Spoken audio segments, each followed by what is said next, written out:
It's award season, y'all. Now, I think last time I might have made fun of the Grammys or the Golden Globes for a while before we started, but seeing how quick an hour-long episode can turn into a 3-hour-long episode, I'm just going to say that we try and jump faster into it this go-around.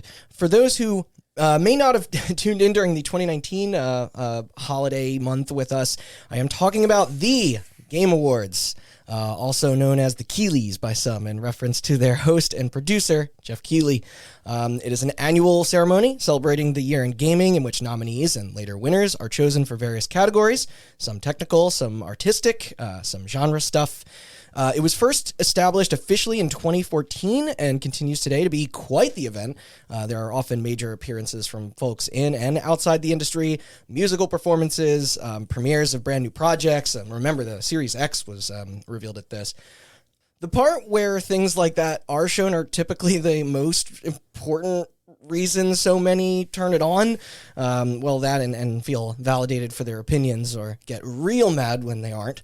But it's always an enjoyable night regardless, and just to add a bit more chaos into the mix, we like to play a little game here on our podcast show for you guys where we will run through all the awards and what is nominated in them, of course, and each select our personal choices of what we would want to see win, as well as who we bet will win.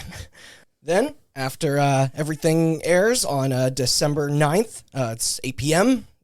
Eastern Standard, we'll come back and tally up the results with glory for whoever has the most correct guesses and humiliation for to whoever has the least. Okay, so let's see who makes it out on top. This is Hot Button. I'm Randall Beatrice, here with Austin Blakesley. Hello. And Sean Chambers. Returnal was snubbed for Game of the Year. Remember that release dates are a factor here. Games like Halo Infinite, unfortunately, not making the cutoff, while 2020's Cyberpunk has 2020's Cyberpunk 2077 has found its way back into this year's running, similar to what happened with Smash Ultimate in 2018, where it heroically returned for a gaudy nod. Always a chance Halo could do the same. Battlefield and Pokemon BDSP were admitted here as well. Also, today's... Don't like BDSP. Yeah. Sounds too much like BDSM. Mm-hmm. Today's ep will not be a full breakdown or discussion of any of these titles. We will be saving that for our personal deliberations coming after around Christmas. Yeah. Thus, there will be no spoilers right now. Next month, however, there will be. Be prepared. Anyway, let's get into it. We have a whopping 30 categories to place our bids, minus a couple of the esports ones that I don't believe three of us have much of a stake in. As I've said before, the winners will be announced on the 9th. It is by a panel of judges from multiple press outlets, but also includes input from those developing in the field, along with everyday followers like you or me. It's kind of cool. So without further ado, got my fancy wine. Time to get the ball rolling. I am saving the two biggest awards for last, by the way, same as the Oscars. But first up, we have a hell of a kickoff. Best Narrative, or for understanding storytelling and narrative development in a game. The first games are Deathloop, It Takes Two, Life is Strange True Colors, Marvel's The Guardians of the Galaxy, and Psychonauts 2. So, It Takes Two does not deserve to be on here. Yes. This is a recent... It deserves to be on, it absolutely, in other categories. But, oh, yeah. But the book sucks. Yeah, and it seems pretty problematic. Yeah. As well. I was surprised to see that game here too, especially with the omission of something like a Forgotten City. I was gonna say I would put Forgotten City in its place. I think the narrative in that game deserves at least a nomination. For sure. Yeah. In fact, no, I don't think I would give it to Forgotten City. I'm torn personally. I mean, you're probably torn between the same two that I am. Between Life is Strange and Psychonauts 2? Mm-hmm. Mm-hmm. That would make three of us. Okay. From a narrative perspective, personally, I'm going to have to give it to Life is Strange. Because that's all that game is. Yeah. Right. It's a narrative. If we're including, because they have best performance, but if we're including character writing, dialogue into narrative, absolutely Life is Strange. Yeah. Although Psychonauts is very funny, narratively, it's like a Pixar movie that goes way more in depth, and we'll talk about that a lot later in our game of the year. But like, I think it's a Pixar movie where it's all satire, like bigger topics being talked about. That's the entire thing. Yes. So I'm gonna go personal. Yeah, personal and prediction is Life is Strange. I'm gonna agree with that. Though it's funny. I don't think True Colors storyline is perfect. I think it's no. I think the character drama is what makes it so, like, it excel it so much. I think it's some of the best character work they've done, but the central through-line mystery, I think I find, like, Psychonauts 2's world more intriguing, and it also very thoughtfully walks a fine line between approaching pretty heavy topics but still making them whimsical and accessible to like a wider audience, and that's incredibly difficult to do. Maybe as much as, if not more so, than comedy in games. But I think there was just too much of like moment to moment stuff in True Colors that stuck with me. Like, more, that makes it kind of, more like just undeniable. But I have not gotten to start Guardians yet. From what I hear, that's like more of a surprise factor. The funny thing is, I think it really captures the narrative pull of a Marvel movie. Yeah. Okay. In ways that most games don't. But I actually think, and I know you didn't play this, Randy, you probably did. I actually think that Miles Morales excels in its narrative even more than a Marvel movie does. Yeah. I mean, that's not the first time I've heard that. Yeah. So I would say, like, I don't even think this is the best narrative in a Marvel game, let alone the best narrative this year. So yeah. But it's good. Yeah. So don't get me wrong. You both finished Deathloop as well. I was around 10 hours in. There wasn't a whole lot of story that's very front loaded by design in that game, and I like the dynamic between the two characters. But do you feel, having seen it play out the way it does, that it earns its spot here? I think nobody's coming to Deathloop for narrative. Yeah. I think that fair enough. Well, I mean, yeah. Talk about it Game of the Year, but I think that. And It Takes Two is an amazing game despite its narrative. Yeah. I think the setup of the world in Deathloop is like the environmental storytelling. The environmental storytelling and the overall concept. Yeah. Is great. I think that the narrative is very nihilistic, very in service of the gameplay. Yeah, and not much more. I definitely wouldn't give it narrative over Psychonauts or Life is Strange, and I don't think other people will either. Yeah. So what do you think, Sean? Well, I mean, geez, guys, you didn't really leave a lot for me to talk about. Kind of hit all the bullet points that I would go over myself. Same thing as far as it coming down to Life is Strange and Psychonauts, and for the same reasons that you guys already mentioned. So, it's. I don't mean to make three. Hey, no, but I definitely think Life is Strange was like a heavy front runner. Yeah. For me, ever since playing it, and I went into that game with kind of low expectations after 2. And right. Tell me why, but. And part of me wants to defend Psychonauts a bit, but hey, I'm all ears. So I'm also. You don't have to defend Psychonauts to me. No, it's definitely for the reasons you guys already mentioned. Like I said, I think Life is Strange is going to be my pick. Okay. For who wins, and also bet personal, yeah. Okay. And you know what? I'm gonna change my answer. All right, I'm gonna go Psychonauts. Okay, all right. For prediction, we'll make it interesting. Yeah, to make it interesting. And shout outs also to. I'm gonna change my answer too. Deathloop. Yeah. Yeah. Okay. Okay. That's my prediction. I want Life is Strange to win. All right. Hey, so typically, like the two strategies in this, you can like vote with your heart or vote against yourself, and The outcomes of that are always amusing.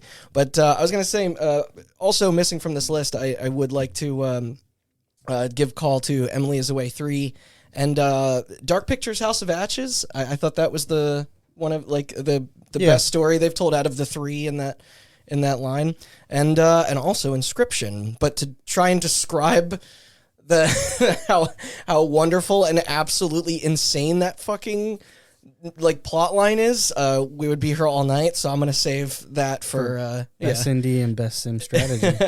Oh, for sure. But I just meant for our game of the year. That's when I'm gonna get into. I'm gonna get deep into the gritty. I'm gonna be in a straitjacket by the end. I'm ready of that night. So yeah, we should say last year we did snubs as a way to kind of talk about stuff that we couldn't because they didn't nominate it.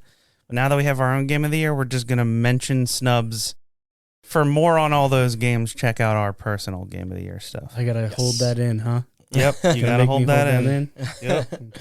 Okay. Second category might also be my other favorite, Best Art Direction, or for Outstanding Creative and or Technical Achievement in Artistic Design and Animation. We got The Artful Escape, Deathloop, Kenna, Bridge of Spirits, Psychonauts 2, and Ratchet and Clank Rift Apart. Sean, what do you think? I definitely, having played and beaten all of these games, I definitely, to somewhat of a degree, understand why The Artful Escape is on here. I'd say more in like visual look than animation. Right. Yeah. I think I made a quap joke. Yeah, we've already had that discussion. But I love the backgrounds and everything. They're beautiful, but I would probably out of the 5 here, my guess for best art direction is probably gonna be Psychonauts 2. Okay. Personally, for the winner, probably where I'm gonna put my vote as well. That's solid. I'm gonna call out the elephant in the room here. As great as a game as it is, what is Ratchet and Clank doing on this list over something like an Inscription or a fucking Resident Evil Village, which in my opinion might have some of the best art direction I've ever seen in the medium. So like I'm offended by that.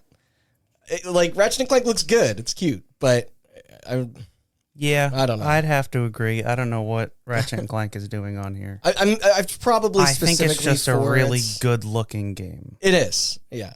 It does look like the cutscenes would give you the presentation that you were watching, like a family film, like from a pretty major studio. So, not trying to ignore that aspect. Yeah, but it's not nearly as inventive to me as art direction. Much like narrative, is an all-encompassing category that they use for a reason. But like, not to knock the art directors at Insomniac, they are brilliant. Yeah, their games look amazing. But yeah, it's just an evolved form of what Ratchet and Clank has always been. Yeah, it's the most derivative. Now, like obviously, there's a blueprint for Psychonauts, but that is my pick with out of these 5 with a bullet, just because the look of some of every world is so realized. Like you go to that casino hospital. It's wonderful the way that they use everything at their disposal. But I'm actually more cynically going to say my bet is The Artful Escape. I think I do. Interesting. Yeah, like there's something about that splash screen and title art that I feel like screams, like. They also like to pedestal indies for for this award, but no, Psychonauts 2 is my favorite. It's so distinct. And what do you think? I am going to say that my personal pick. Though Kenna looks good too. Yeah, my personal pick. Again, I'm torn, but it's going to be Psychonauts 2. But I'm going to go with my very, very close second personal pick as my guess. Deathloop. Yeah. I think that Deathloop is a phenomenal video game, but I think that kind of the reason it's even on here is because of its trailers and its aesthetic. Yeah. I don't disagree I think with that. They sold it very heavily on that aesthetic, and I think that the game pays that off very well. I think that from the mind of a critic, I think that if you're going to, as much as I disagree I think that if you're going to write off Ratchet and Clank, people would also write off Psychonauts 2 for the same reason. I don't know. Because it is derivative of one, even though it's so much better in art direction. Yeah. But I'm going to have to say, out of these, Deathloop is my guess. All right. Well, there you have it. And I just wrote it here because we fired this up for the first time a week ago. To everyone out there, that Radiohead, that Kid A Amnesia expedition. That's a fucking crazy looking thing. If you want to have the feeling of like a bad trip with a rockin' soundtrack behind it. But yeah, what you mentioned about the trailer and stuff for Deathloop, like that, I was sold on Inscription seconds after that, like for its aesthetic and everything. So again, it's a bummer that's not on the list for me. Same with Resi, but and with Kenna, real quick. You played through Kenna. So yeah. So if there's anything more you wanted to say? It's a beautiful game. It is absolutely a beautiful game, and what it's capturing through the art and everything like that. If I had to pick a second, I would probably be Kenna for that. Okay. I am happy to see it on here though. Yeah. Because this is their first title, I believe, Ember Lab. I'm not sure if they've worked on anything else because they're also in debut indie.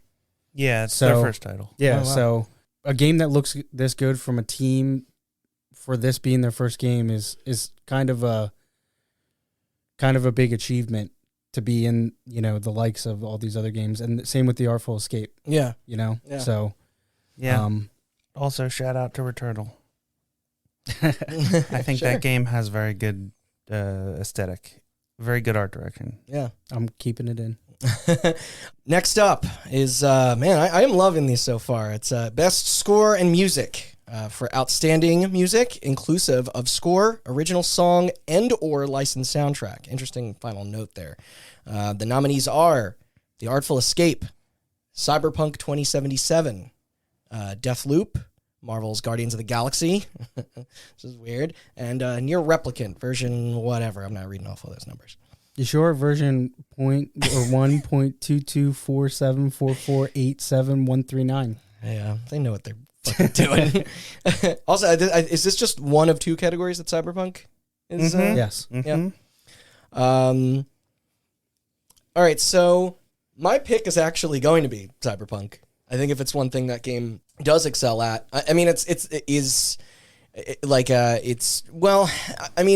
I love the artist that they collaborated with for it, like its soundtrack, but it's not utilized as well as I think you would want it to be.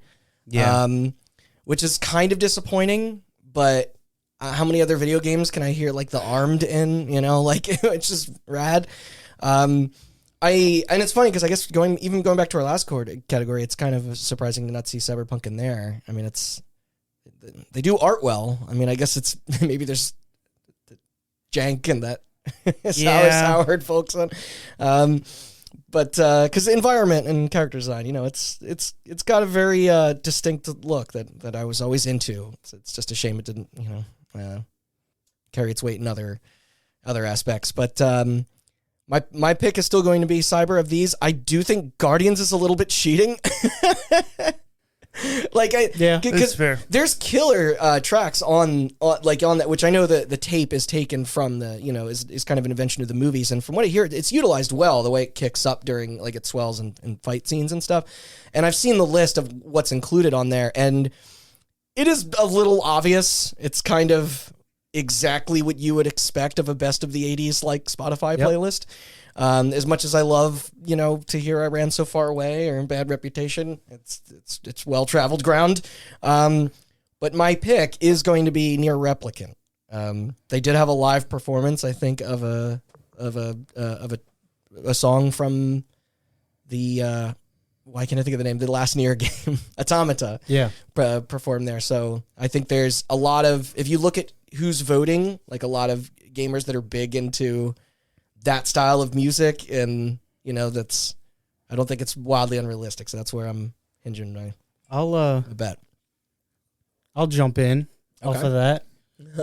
Having not played Cyberpunk since like the first couple hours when the game released, let's just I say finished it. you did? I did. Yeah. Oh wow. Yeah, so did I. It has So it is definitely something I want to get back to. Yeah. I gotta experience it for myself, Sure, you know. Yeah. I'm probably thinking personally. My personal pick will probably be Marvel All right. because of how it's used, and I get what you're saying. It sticks out, right? Yeah. And I think it's integrated well because it's not just that soundtrack. For those who haven't played, there is a lot of interlacing with that, patented Marvel movie music. And I think it's utilized well. Games don't typically do that these Right. days. Yeah, with the rise of streaming, it's hard. Right. And yeah. I think Obtaining licenses. I think it's interlaced so well Yeah. that I think that's going to be something that a lot of people walk away from this game with. Yeah. For the actual win, Mm-hmm. Cyberpunk's got to get something, right? Yeah. Cyberpunk. Right. I mean, they had a lot of musical performances Actually, yeah. at the last Game Awards. So Grimes. Yep. Out of all the bugs the game launched with, I don't think there were any audio It's a good ones. song. Let's try that track. Was there? yeah, I don't know. I didn't play enough. There was bugs of every kind in that game. Yeah. But you're voting for Cyberpunk. Mm-hmm. What you feeling? I am going to say my personal pick is Deathloop. All right. Because I think that they nail It's kind of like jazzy or something. that game. Yeah. Has this weird. This bleeds into narrative, and we'll talk about it more in Game of the Year. That's going to come up a lot, by the way. Yeah. But that game has this weird ambiguity to what time period it takes place Yes, in. yeah. Because they're stuck in a time loop.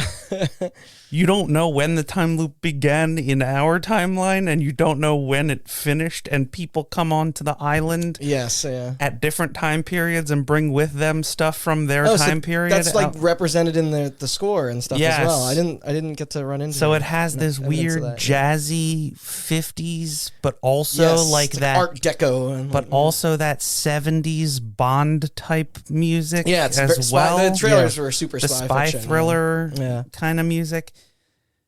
And it has some issues, but it does do dynamic music.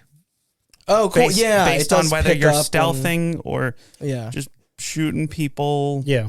There's and what you're cues when doing. Julie invades you and stuff. Yeah. So I think it does a lot of cool stuff with audio, so that's my personal pick. I am going to go for Guardians for my vote All right. because I thought you were doubling up there. that is my close second personally, and I think that I agree with everything Sean said. I think that My opinion might change when I play that. I think you're starting it tonight. I think you'll realize kind of like it's not as shallow as just looking at a list would make you. Yeah. All right. can That's definitely- good. That's good to hear. I can definitely understand why you would think that going in. Mm-hmm. I definitely think it's going to exceed your expectations. also Oh, I'm excited. something that should be mentioned. There is a fake band, and I don't know if you know who the I've band. heard about this. I don't know who's in it. There's a right? fake band Yeah. named Star-Lord, Yeah. which is where he Yeah, gets and the something. which is sorry. where he gets his name from. Is that in the comics? I don't know. Okay. No, Not much. I think I talked to Alfred about it, and I Oh, all right. don't think so. It does sound like a band. like Yeah, and it's very reminiscent of that Iron Maiden, Yeah. Metallica. I think you. And as much as I don't like that style of music, they do a very good job replicating it. That's cool. Whoever this fake band was actually performed by did a very good job of writing that style of music and making it feel like it fit in the 80s. So yeah. Cool. I'm going to go... Yeah. Because that's the score part of it is a full album of songs by a Right. fake band named Star-Lord. So, Thank you for bringing that up, by the Yeah. way. 'Cause I That's- totally forgot to mention That's all. that. I mean, it's like I was shocked not to see True Colors on this list. I mean, granted, I think it excels the most in a very specific musical moment that I'll talk about in a few weeks. But Yeah. it's those games have traditionally done a really good job of licensing artists and having like commissioning one exclusively to build the score. That's where you had Daughter and stuff like that. And oh shoot, why can't I?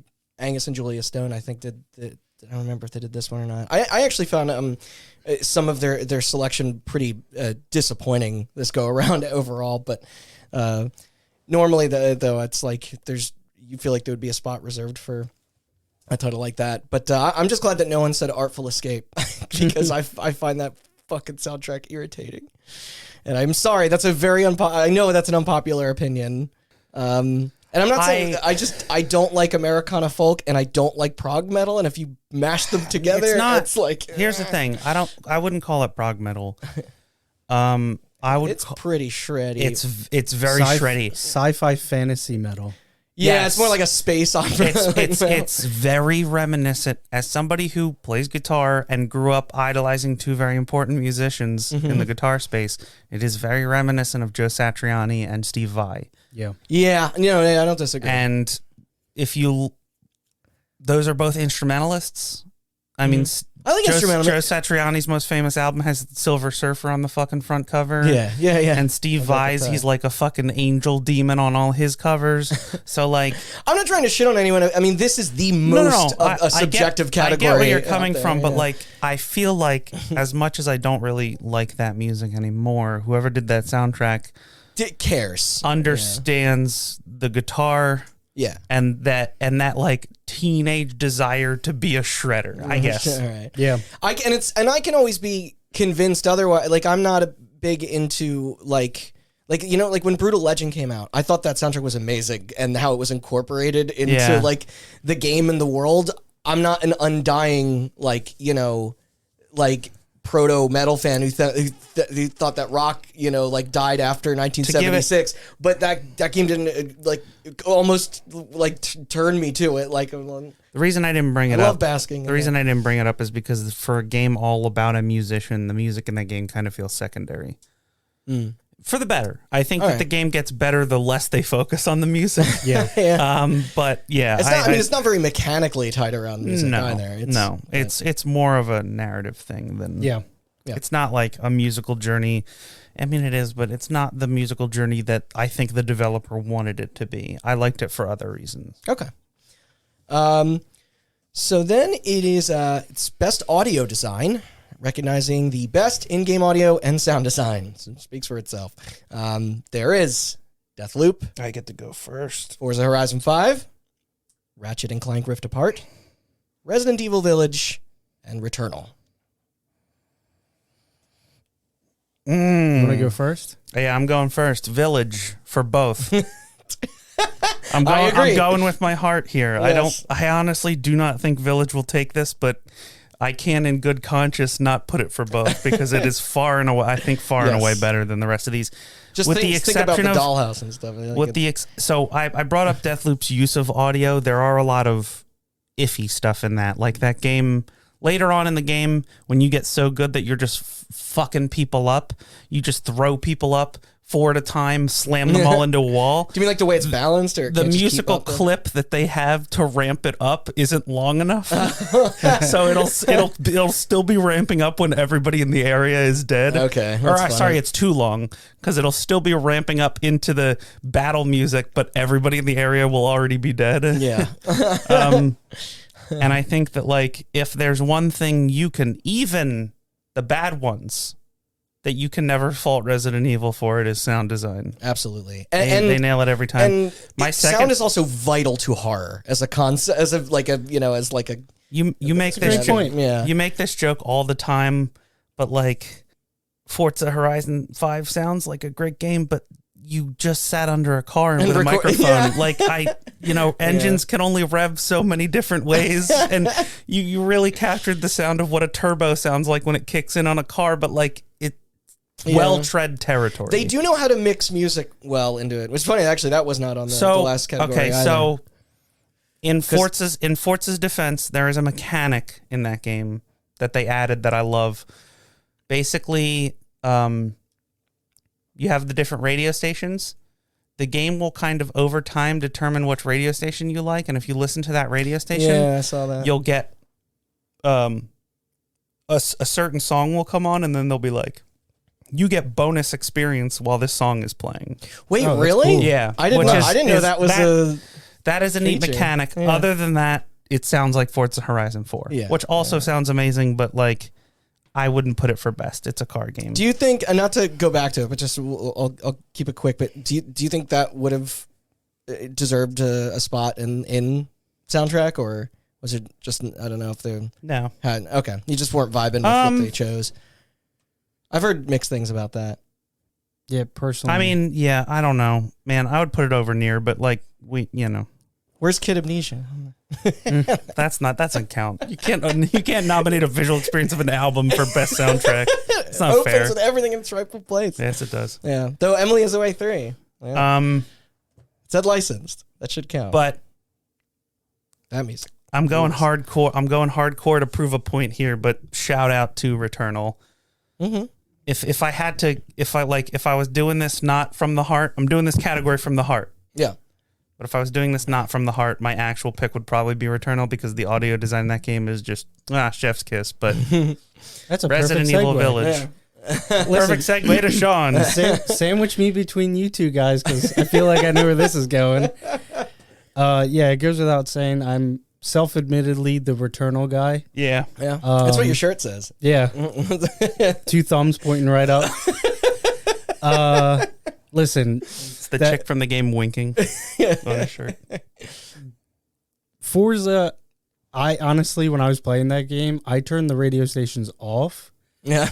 Because I was really into the sound of the tires hitting different terrain, the sound of a racing game without music is blasphemous. Yeah, I know you hate me for that. We've talked about this. This is also a problem that racing games like Forza fall into. Mm-hmm. So you have in the corner, sorry to take this away from you, but you have your tachometer, right? And when the tachometer goes in the red, you have to shift. If you're playing the game like a hardcore person and you're shifting. Oh, I get what you're saying. You don't have to worry about that in an arcade racing. A lot of people who shift their cars do it off of sound. Yeah. And when you have your game mixed so that the music is blasting, your people have to go into the menus and turn the music down to be able to hear when to shift their car, which I think is a detriment. We'll talk about this in the sports category, but I do think there's a bit of an identity crisis with that series. Yeah. So, I mean, I'll just cut straight to the point. Returnal. All right. Both picks. For reasons I can't go into, and as I've been spouting for like the last 2 weeks, there's a little bit more there than I think you really realize while you're playing. Some things that I even missed when I was playing, and then like deep dove through a bunch of videos, kind of going through in a little bit more hardcore detail. But I'll keep it short, save it for our game of the year stuff. Hey. Heart, head, find out. Everything. We all went heart this category. Gotta. I will say, like, I'll make this quick, but the fact that Inscription is not here truly bums me out. I think that the way they use like analog synths to like, sounds for dialogue is like the raddest shit.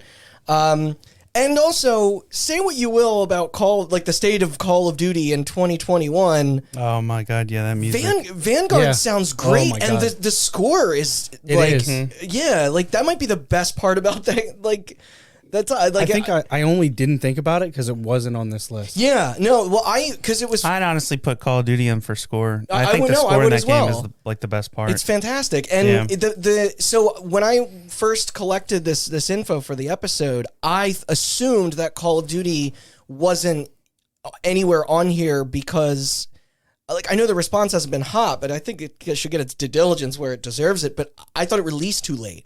And then Austin was like, no, because there's stuff on here that came out after it. So I guess it's just soured people so much that they didn't even... outside of esports. Yeah. Or like competitive sport or esport, whatever. Even that just says Call of Duty as a blanket. It doesn't say which one. But no, that game is a surround sound experience. No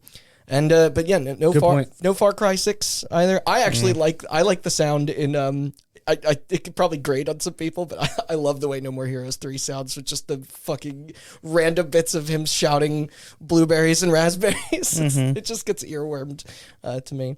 Now, best performance. Wait, you didn't vote, did you? No. Yeah, I said I was aligned with you, Austin, 100%. I'm Resi. Oh, okay. Yeah, that's why I figured. Yeah. You said it when I was talking. You didn't. You just went right into snubs. So I missed it. Credit where credit's due, because if Returnal wasn't on this list for some reason, I I would have probably gone Resi as well. All right. Hey, like, I don't think anything here sounds bad. You know, When that tall lady steps on you, it sounds really good. Hey, speaking of, it's time for best performance. Always a tough one. Awarded to an individual for voiceover acting, motion, and/or performance capture. We have Erica Mori as Alex Chen in Life is Strange: True Colors, Giancarlo Esposito as Anton Castillo, sorry, in Far Cry 6. Jason Keeley, or is that Kelly? Don't know. As Colt Vaughn in Deathloop. Maggie Robertson as Lady Dimitrescu. Wait.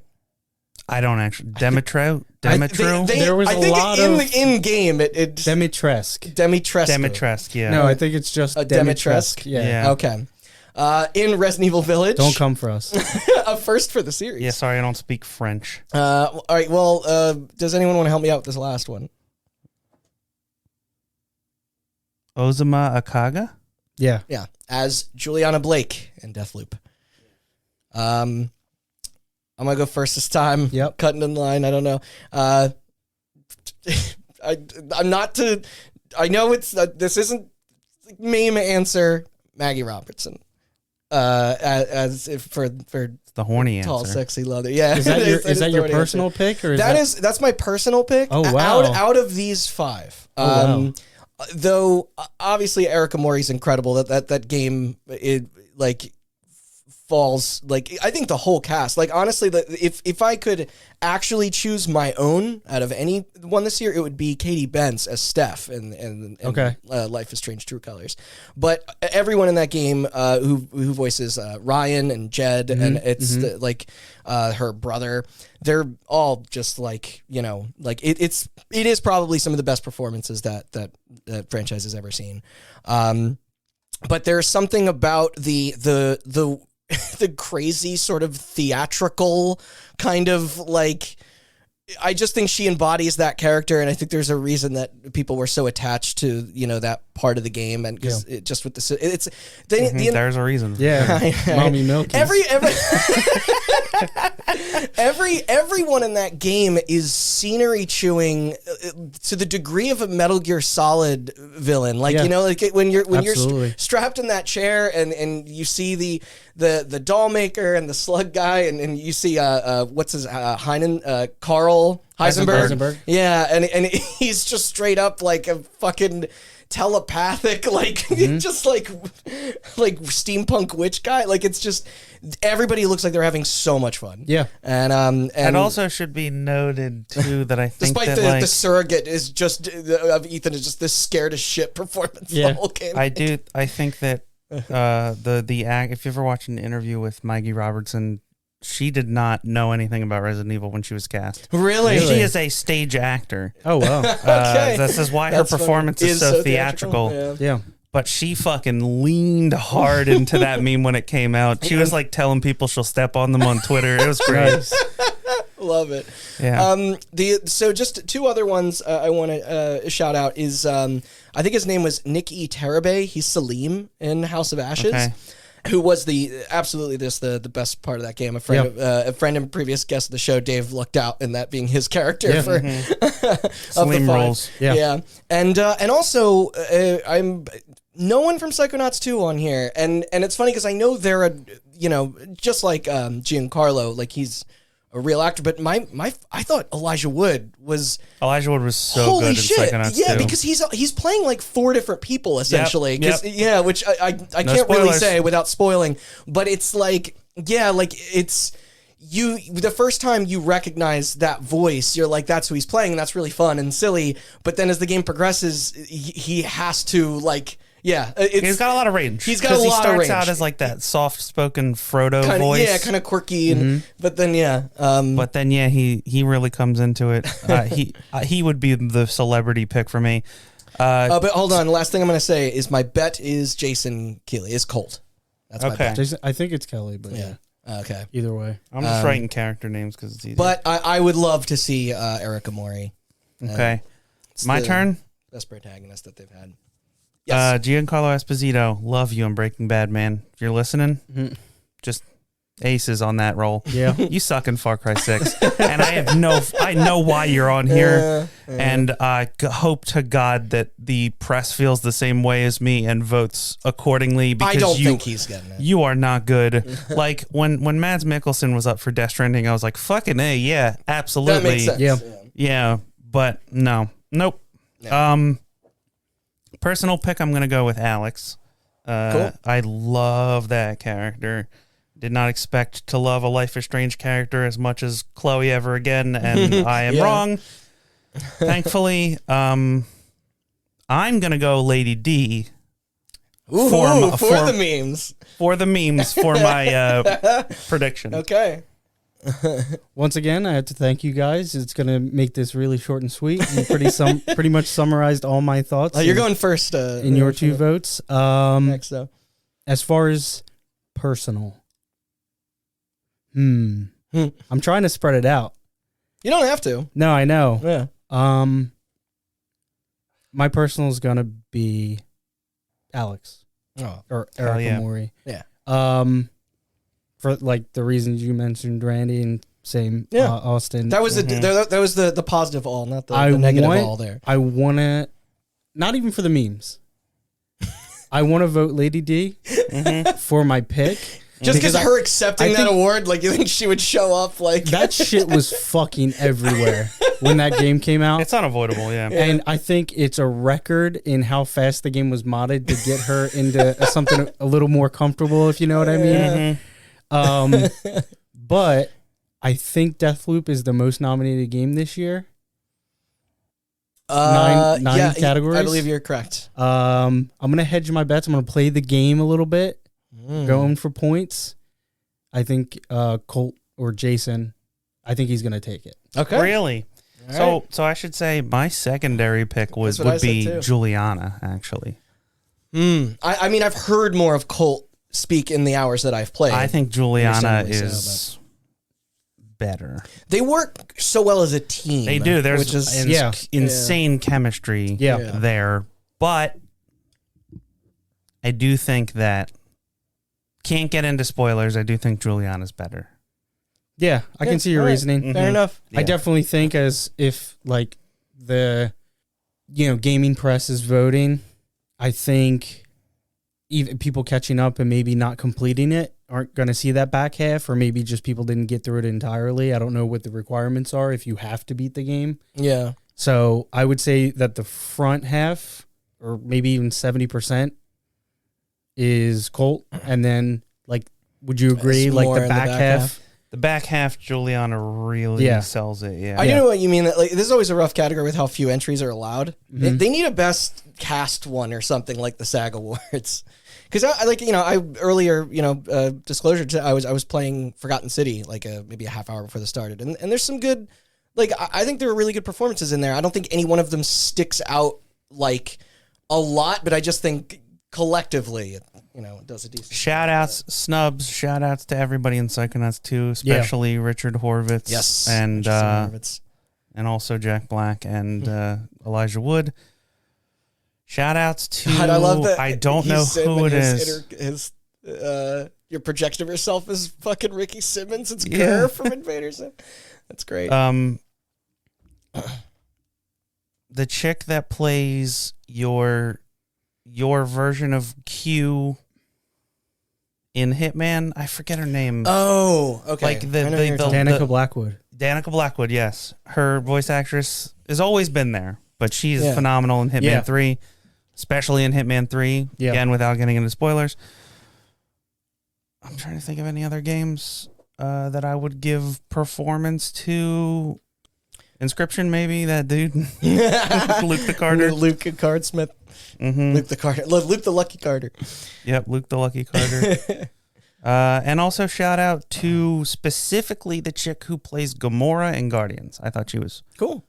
Awesome. I don't know her name. I'm sorry, but still think you got snubbed, Katie Pence. Yes. Also, Steph was so beloved they gave her own DLC. Yeah. Also, Steph. Yeah. All right. So more of an odd award next, called Games for Impact, or for a thought-provoking game with a pro-social message. There's Before Your Eyes, I'm not sure. Boyfriend Dungeon, Chicory, A Colorful Tale, Life is Strange, True Colors, and No Longer Home. Not familiar with that one either.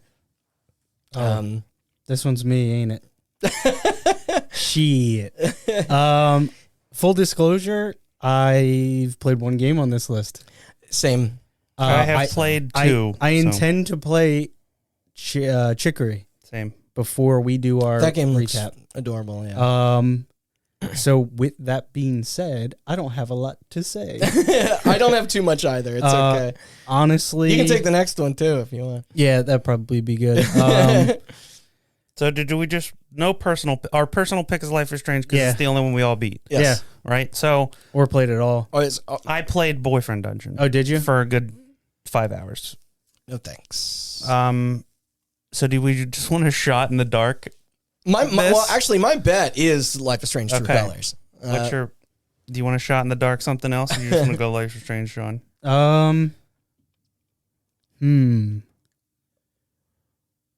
I'll hedge my bets and go shot in the dark. I'll go Chicory. Okay. I'll leave you with Boyfriend Dungeon. Yeah, I'll go Boyfriend Dungeon. Okay. So Boyfriend Dungeon, to give it a little bit of credit where credit is due, Boyfriend Dungeon is a game all about dating. Mm-hmm. That much I know. And I think that the flirting writing in that game is really corny and bad. But I think that there's, I think that there are a couple of characters in that game. I guess this is spoilers, but I'm probably not going to talk about it in Game of the Year. Mm-hmm. But like they handle things like unrequited love and stalking in a way that like Gross. isn't poorly done. Mm. So All right. yeah, I figured there had to be a reason why it made the cut for that. Yeah. And the whole thing is that you go to visit your cousin over summer, and you meet people that transform into swords. Yeah. This much I know. Yes, but like your cousin, but you're And you pick kind of one. you're kind of just dating around, and your cousin's just introducing you to like all these people, and let's just say he introduces you to some people who are less than savory characters, and they won't leave you alone. And I think that the way that the game handles the dialogue options you get to get people off your back is, and the sort of abusive aspect of stalking is kind of well done, considering that is something that's very easy to fuck up. Yeah. You know which game tackles, pretty like weighty subject matter with a lot of respect and understanding? Psychonauts 2. Yeah. Why is that not? Where the fuck is that? Because it's not a fluffy indie game. I know. Yeah. It's better than that. I know. That game handles a lot of shit. But if you do want to toss up a fluffy indie game, I think Unpacking. Yes, Like, I am surprised. It tells the story without even like having Did you play that? like I started it. Yeah. Yeah. I think And that game should I know it's be not on long. here. I want to Yeah. finish it, but like That's my main snub for this category. I think Unpacking should absolutely be on I here. agree. Yeah. Yeah, absolutely. yeah. And Unpacking gives me a lot of Florence vibes. I didn't get to play Florence. I remember you telling me about it. It did Mhm. sound pretty great. And also, maybe this is the most appropriate category, but I like it affected me, and that was Emily's Way 3. I thought you were going to say Inscription.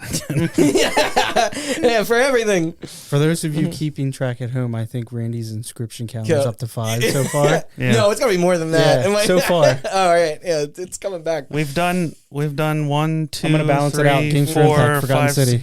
We've done 6 categories, and he hasn't brought up. So yeah, you're right. 5. Yeah. Best ongoing, awarded to a game for outstanding development of ongoing content that evolves the player experience over time. Man, I really struck out. I'm sorry. 2 in a row. Apex Legends, Final Fantasy 14 Online, Fortnite, still, Genshin Impact, and Call of Duty Warzone. Listen, I'm going to keep it 100. I'm not playing a lot of best ongoing games. I've played every game on this list, at least for an hour. That's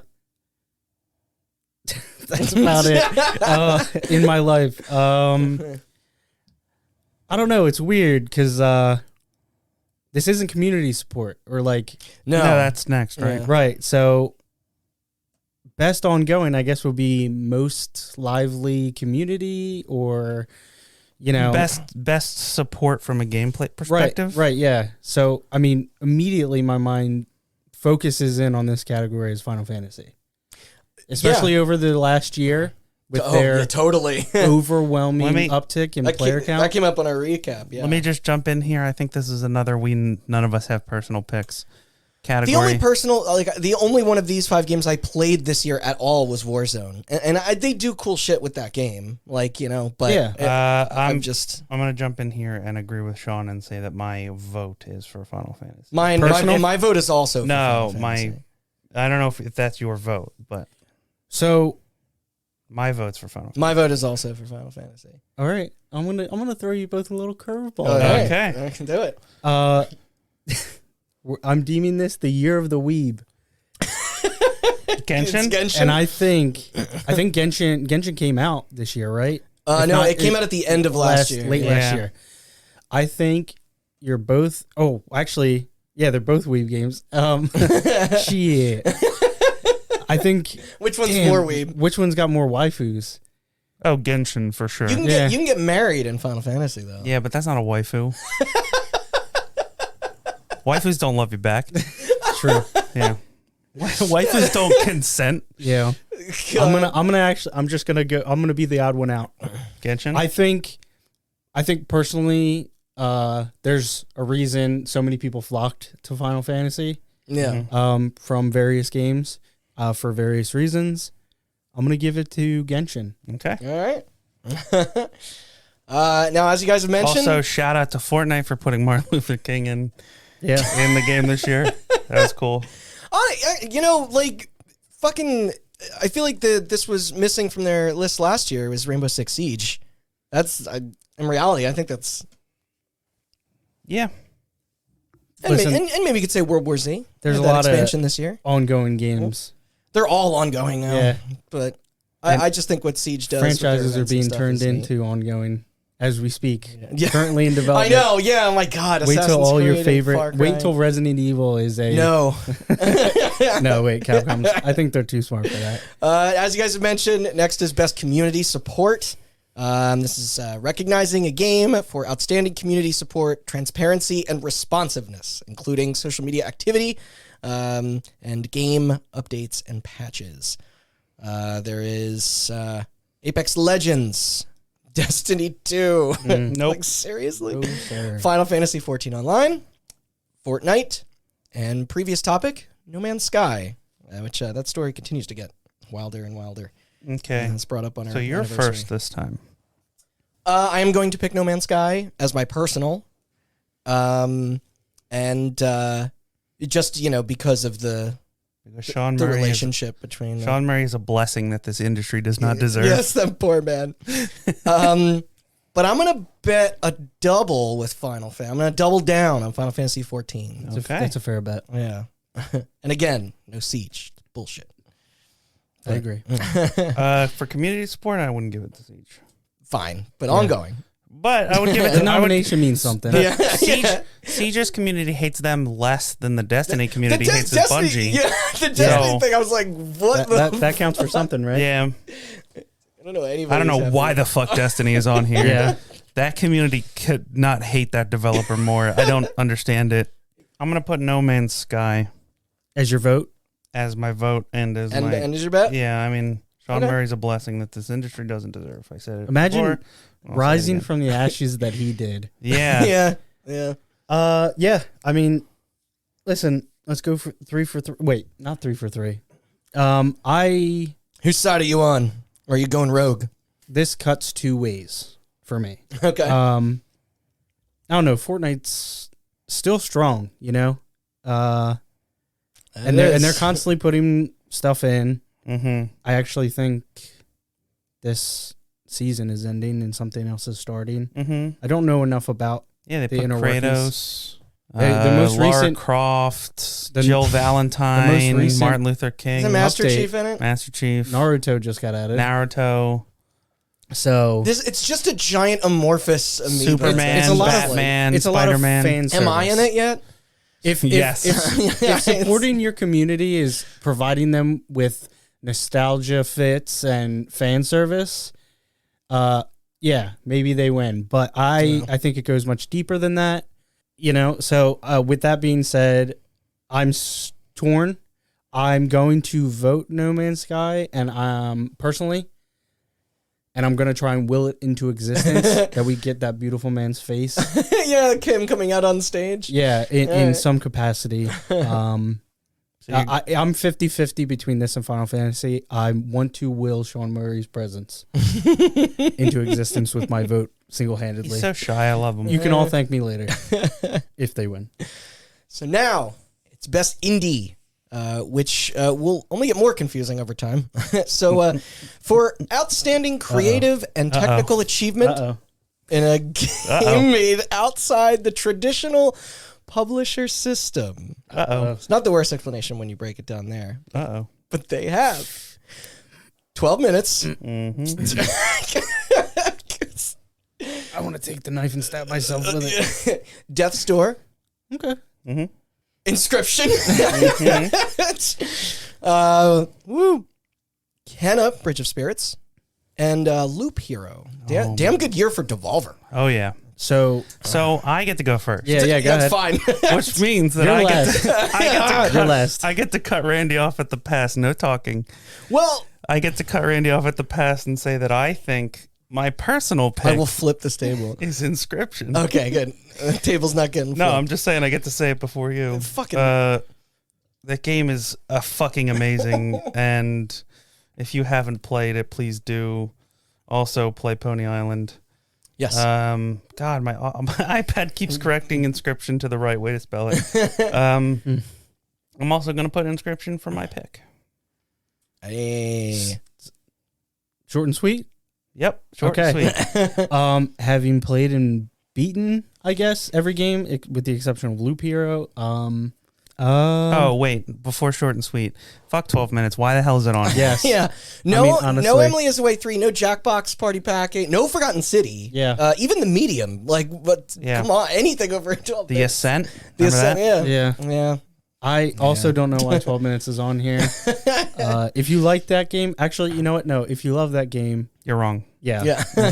Yeah. Sorry. That's just the way that it is. I think I said this. I'm going to say it again on our, on our Game of the Year. But after we beat it, so you know how the carpeting is the Shining carpeting? Yeah. And I was like, nothing against the person that created this. I know they worked very hard on it, but I was like, this person really wanted to make a Kubrick film and made a Shyamalan picture instead. Yes. I hate when I do that. Death's Door was really good for reasons I'll get into. Yeah, no, you were hot on that. When we do our Game of the Year stuff. Inscription. I mean, really, I'm going to leave it up to Randy. He's done so much deeper of a dive into this. I'm really kind of saving the deeper stuff for when he gets to tell that version of the story. Yeah. Kenna, whatever. I thought this was a great you game. beat that game and you're like, how to pronounce? Yeah, I mean, I think I was calling it Kenna. I don't know. I think this was a really good game. I really enjoyed my time with it.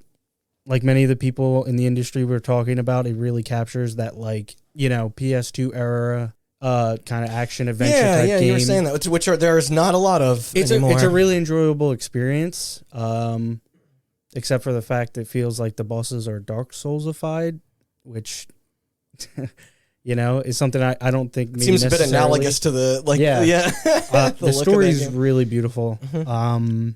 And then Loop Hero was a Fine. knee-slappingly good time for the time that I played it. But like I said, that's the only one I didn't beat here. I'm going to have to go Inscription for my personal vote.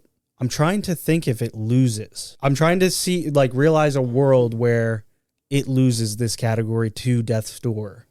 Well, that's the thing. We all love Inscription, but I also think that the industry Yeah. slowly reacted to that game in a way. I don't know when Right. these votes are done. No, but it's very vindicating to see now people talking about how fucking badass that game is, because I was just gonna say inscriptions 12 times after you were done, Sean, and then cynically bet against myself to see Loop Hero. Everybody was so hot on it, and then it kind of like it had its tapered time. off, Yeah. which is it's fine. I'm not saying that like a negative thing.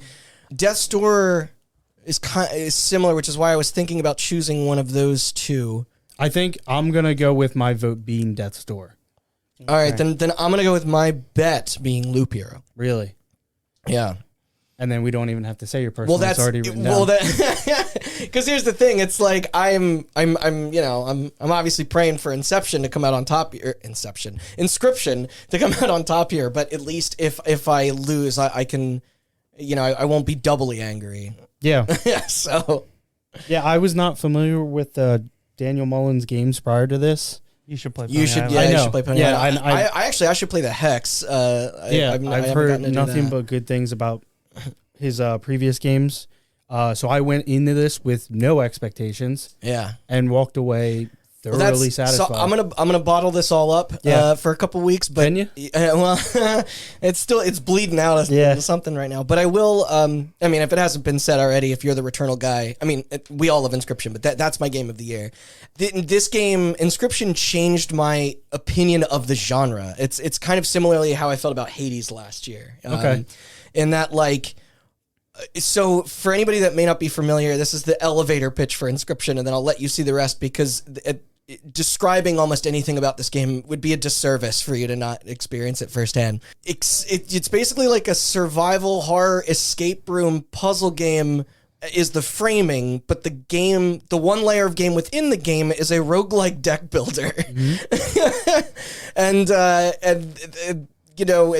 they play with your expectations even on those concepts many times, but it's like I don't like card games in physical or digital form, and I think that even despite the artwork and music and mystery, like the narrative setup and thrust, it's a pretty fucking cool card game. Like it's so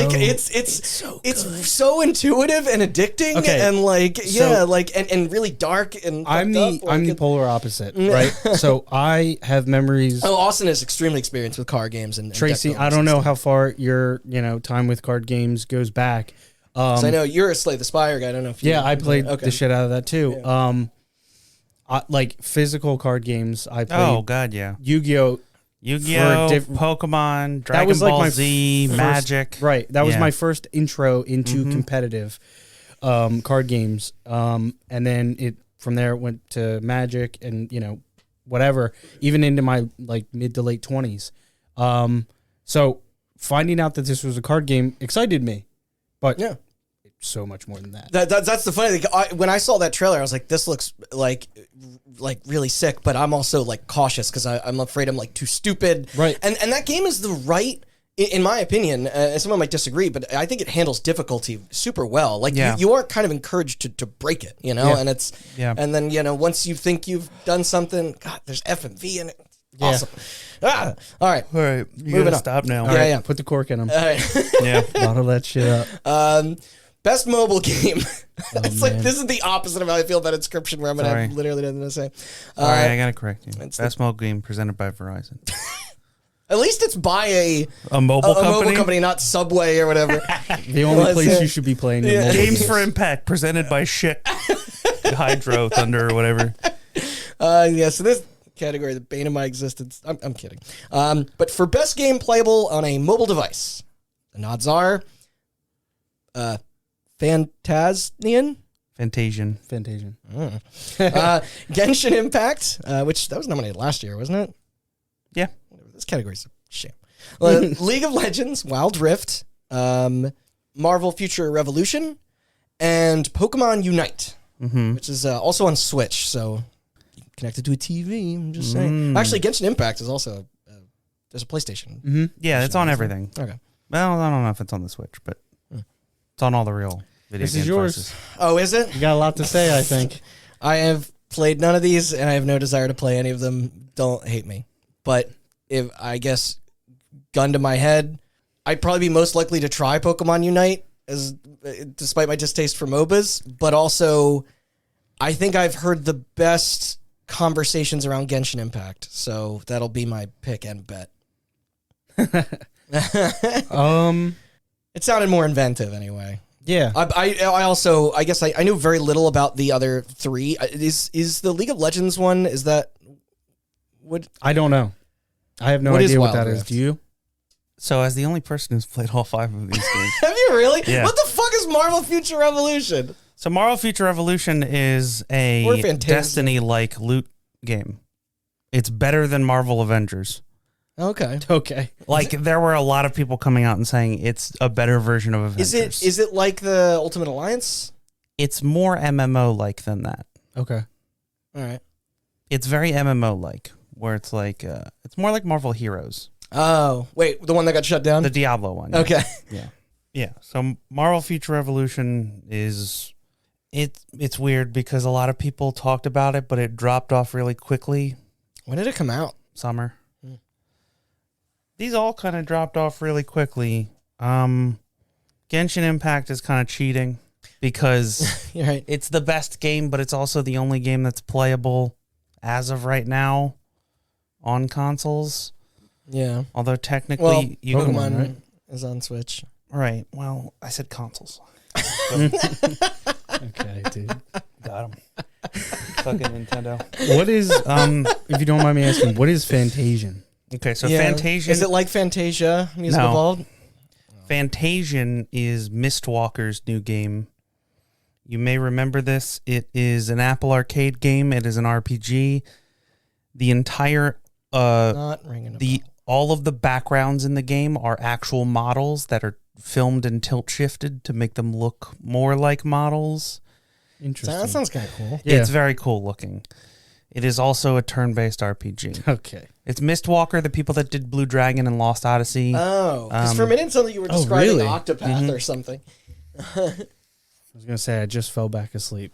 It is very similar looking to Octopath. I don't think the game is good. I think it looks good. Okay. But a lot of people were super into it. We all know what Pokemon Unite is, yes? Mm-hmm. It's Yep. Pokemon MOBA.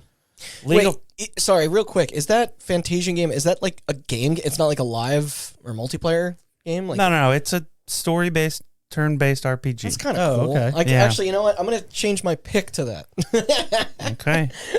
No, but my bet is still Genshin. Yeah. League of Legends Wild Rift. I at least applaud You them. want to give that game a download? Nope. Okay. Me neither. League of Legends Wild Rift is, instead of just porting League of Legends to phones and consoles, they redid the whole game from the ground up for phones and consoles. So it is a separate version of League where they are reintroducing all of the characters from League, but they are balancing the whole thing to work on phones and consoles. It's more boring than I thought. Yes, but also League of Legends Wild Rift is my personal pick because I don't hate League. I don't hate MOBAs, but I have always had one problem with them, which is the way that they control. And you were like, what if this was a touchscreen? A controller. What if this was a controller? Yeah. Put League of Legends on a controller, it turns out when you don't tie attack and movement to the same input, it's a better game. That's Right. my pitch. Okay. Yeah. I'm going to vote... Still a MOBA, though. Yes, it is still a MOBA. I'm going to vote Fantasian as my guess, my prediction, and I'm going to put League of Legends Wild Rift as my personal pick. I'm going to assume, given the time that Pokemon came out and the fact that I think it was available on both phone and Switch the same I think day. it actually was Switch first. No? Yeah. Was it? Switch first? Yeah. Okay. It was available on Switch. Okay, even better. It was available on Switch for a month, and then it came out on phones. Even better. Yeah. It was just a month. That supports my whole reasoning. Mm-hmm. This is best mobile. Are they taking that into consideration? Yeah, the Switch is a mobile platform. Sometimes. Okay. It's about the power of a cell phone. Continue. No argument there. I'm Take just number 2, suck it, Nintendo. I'm just gonna I'm gonna play fuck you. I'm gonna play the game that is the Game Awards and assume based on the voting from Games Press, that's gonna be their choice. Pokemon Unite? Yeah. Okay. And That's not unrealistic. like I said, I think the most interesting one from all these for me would be Pokemon Unite. So I'm going to do that as a personal. I should say I played Pokemon Unite, and in some aspects I like MOBAs, and in other aspects I'm vehemently opposed to MOBAs. There's only one MOBA that I have enjoyed playing, and that was Heroes of the Storm. It's the only MOBA I've played. And I didn't play them for very long because nobody would play them with me, and I don't blame anybody. Yeah. But I did enjoy my time with Pokemon Unite, and I enjoyed my time with League of Legends Wild Rift. I just think it's a symptom of, like, League of Legends is a game that's been around forever, so they're better at making that kind of game. That's why I would go with that over... Sure. And the Pokemon only reason Unite, I'm picking Pokemon is because the amount of people that would just play this, Yeah. and then also seemingly find it fun. I mean, some of the are Pokemon fans. stuff I've heard about the business model of that game. Yeah, it's not great. Not good. It's not good. Rubbed me the wrong way. Whereas the business model of League of Legends also sucks. Yeah, well, and that is in Wild Rift. that genre in general. So, yeah. Okay. Best AR/VR. Remember that? Remember those? Or for the best game experience, playable in virtual or augmented reality, irrespective of platform. There are Hitman 3. Right, I forgot that add-on came out. Yep. I Expect You to Die 2. Yeah, the first was fun. Lone Echo 2. Resident Evil 4 on Oculus. Meta. Whatever Meta Rift. and Sniper Elite VR. Anybody? Nope. I was going to ask this question as well. Nope. I did not play any of these. I don't want to hook up my VR headset. It takes too much work. I don't have enough room. I mean, the one I want to play the most is the one that has like exclusivity tied to it in a kind of a gross way. Yeah, I know. Resident Evil, right? Yeah. I I mean, I'm just gonna make this fucking speedy quick here. That's my pick and my bet. People seem to love it. Yeah. Um, I'm going to agree with you. It's gotten the most attention. I mean, Hitman 3 is a game outside of that. Yeah. That has had an exceptionally positive response, but I haven't heard enough about. Are you also going sequels? RE4? I kind of just want to, mix it up. Okay. Because, I mean, out of all these games, the one I would want to play is RE4. I've heard people being super hyperbolic about that game, where they're like, it's better than RE4 on the GameCube. And I'm like, fuck you. Yeah. But do they have, is it a Twitch stream, and do they have hashtag ad in their title? No. Okay. Yeah, I don't think RE4 is a given by any means. I'm just going to say, if I were to have to pick one of these to choose to play, with RE4 as an exception, I would pick Sniper Elite could be fun. I would pick Lone Echo. So I'm going to go with that. I've heard Lone Echo. I know the previous one did like people loved it. Was that also VR? Yes. Okay, yeah. Ready at Dawn. Is that Ready The at Order Dawn? 1886 people. Yes. Wow. Oh wait, Weird. maybe I didn't hate that game. No, neither did I. But yeah, I will. And we played I Expect You to Die here. You bought that. No, I haven't played the sequel though. No, I haven't But either. I Expect You to Die is very good. Yeah, it's fun. Yeah, I'm gonna just go for the gonna go outlier Lone here. Echo? Yeah, Lone Echo Okay. 2 for my prediction. Next category. Wait, Austin, were you Resi? Yeah, I picked Resi as well. Okay. Just like I said, people are being like super hyperbolic Sure. about it. I assume it's gonna get. So I like this. It's actually a newer category introduced. I don't know if it was last year or 2 years ago. Innovation and accessibility. Sorry, innovation and accessibility presented by Chevrolet. Wait, is that? Yes. God. Recognizing software and/or hardware that is pushing the medium forward by adding features, technology, and content to help games be played and enjoyed by an even wider audience. Cool. They chose Far Cry 6, Forza Horizon 5, Marvel's Guardians of the Galaxy, Ratchet and Clank, Rift Apart, and The Veil, Shadow of the Crown. So No fucking clue. yeah, I honestly don't know this title. So I'm a dirty, nasty, inverted control player. Yo, me too. This room. Ugh. So messing around in the settings and the menus before I jump into a game is something I'm very familiar with. I mean, I do that just out of like subtitle hunting and Yeah. Which I am difficulty also scaling and- I am also an avid subtitle user. Mm-hmm. I am for video games. I want them on in every video games. I know we differ on that when it comes to movies. Yeah. One of us has kids. One of us does not. Fair enough. One of us has ADD. One of us does not. Also, yeah, I'm victim of both those things. Yep. Sorry, two of us have ADD. One of us does not. Listen, I'm totally cool with foreign. I'm subs not dubs. I turn subtitles off in foreign movies, Yeah, but I leave them on in English movies. Yeah. My attention jumps around when I'm watching movies, and it's my ear will catch a sound and focus on that, but my eyes can still look at the screen and read. So, but yeah, as being that I basically go through the settings in every game before I start playing it. Which one had the most settings? As far as the most settings, I'm pretty sure it's Forza. Yeah, that's my pick. I would think out of all these, the accessibility on different levels. Part of me also just wants to give it to Microsoft because Microsoft's been at the forefront. Yeah, with of the this adaptive controller and also that. Also that as well. Good point. I don't know what the Veil is, to be totally honest. Yeah, I don't know. But I think if we're going off of just amount of choices and things like that, it does say innovation, so I guess how you use them, but offering more choices is kind of opening people up to use more things. So totally. there's even like a slow mode. I think you can play the game in half speed. Yeah, I heard about that. You can play the game in slow motion. It supports every controller from the adaptive controller up to $4,000-$5,000 steering wheel things. Yeah. That is pretty incredible. You can adjust difficulty so that the game will steer for you, so that it will accelerate for you, so that it will brake for you. Yeah, I saw all that in there.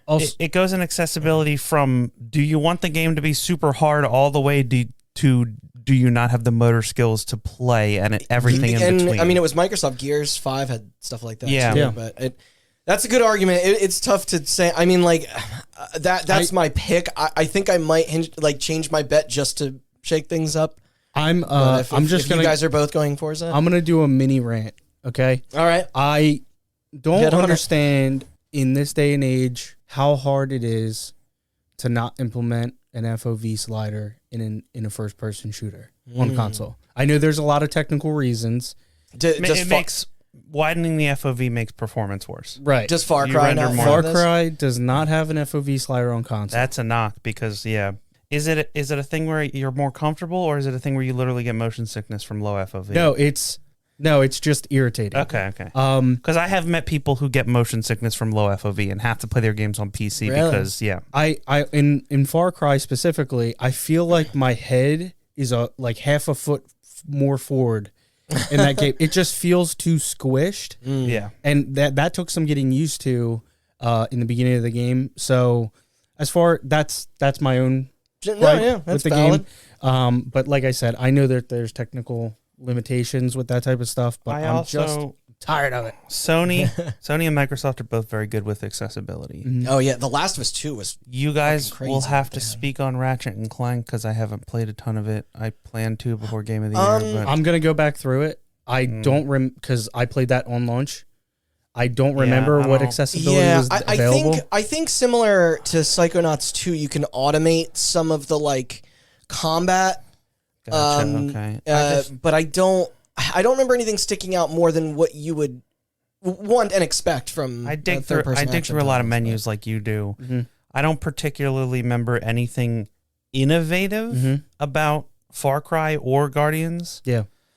So I have to go Forza for both. I think Forza just a lot of it's taken from 4, but Microsoft's just so good at this. I think they've invested into it for so long. Okay, I'm going to do a mini self-insert. Mm-hmm. Okay. For any of you listeners out there that are having trouble with Returnal, I was like you at one point in time. Now, here's a little funny thing you can do. You're looking right at me when you say that. I have a funny thing that I was messing around with. There is no difficulty slider or ability to change the difficulty in that game. But there are options in there that you can choose a reticle size. Okay. So it's very forgiving with the aiming, because it is a very fast-paced action game where there's a lot you got to manage at once. Movement, you know, The positioning, traversal feels great. yeah, That's aiming and all that stuff like that. Yeah, traversal Yeah. without getting into spoilers, but there are options in that game that can actually make it a little bit easier if you adjust like reticle settings and certain things in the menu. I forget exactly what I did, Okay. but if anybody, you know, is playing that game and having a hard time, I made those changes, and you know, I've since beaten the game, and I'm so happy that I did. But little tangent, little side note thing, because it's funny, it's not innovative. Yeah. But I think the fact that a game like that lets you mess around with that kind of stuff, and it does kind of result in It's more options than like maybe a it's Metroid would give you. maybe it's a placebo effect. Maybe it's like in your brain and you think, you know, whatever. I don't know. It helped me. So, not innovative. Maybe changing your reticle size in a console game to make it a little bit less I wanted the whole screen. precise and things like that. But I'm just looking for an excuse to talk about Returnal. Shout out Inception to to- no, shout out to One Step from Eden, which is a roguelike game that came out this year. I started playing it. It's fucking hard, but they give you a slider where you can slow the whole game down. You can also adjust how much damage you take from enemies. So Nice. yeah. Which if like Metroid Dread had that, maybe like I don't know. just thinking out loud, you know? What are you trying to say? Nothing. So did you both bet on Forza? I did. Okay. You can. I just Yeah, I mean, honestly, I don't think anything walks away with no. this. You're right, but just as Hail Mary, I'm gonna bet on Ratchet and Clank. Okay. Just because I do like that game, and it hasn't. I don't think it's gotten any of my Yeah, listen, I think My there love was elsewhere, so. I think there was a better game that started with the letter R that was a Sony exclusive this year. You know, I can't think of it. no, I can't. Yeah, Oh, Resident Evil Village isn't exclusive. Yeah. yeah, that's why I specified. But yeah, it's not getting a lot of love. But I think you mentioned this last night when we were talking about it. It's the best game everybody forgot about. So much so I forgot Hey, so releasing early in the year is kind of a Wait, what game? much. Ratchet and Clank. Yeah. Oh yeah. It really is. Honestly, Everyone had such a great time, and then it left their brain just like Hey. I did. funny little. Hitman 3 released in January. Well, I just played that last week, Well, or within the week. right. And but I mean- also, Returnal released in March. Oh, I'm never gonna forget Yeah, that but game. Or April. I still think that both of those games there's the conversation around them has stayed. Yeah, Like in because I think people are discovering Returnal I mean, still, and people are discovering Hitman still with like a Ratchet. I think everybody who wanted to play it played it, and then it was We're talking about accessibility. okay. yeah. We'll sorry. get into this in Game of the Sorry. Year. There are a couple 3D platformers that came out this year, and only one of them deserves an award. Moving on. All right, now, so this is we're now on to the genre stuff. Some make sense, some not, as far as their categorizing goes. Ooh, this one's gonna be rough. I know. First is best action game. For the best game in the action genre, Now, focused primarily on combat. This more than anything, we kind of have to just vote Yeah, because this is a lot of these There's a games lot of are going opinions. to come up. I mean in our this, game all of the the genre year. categories because Yeah. we'll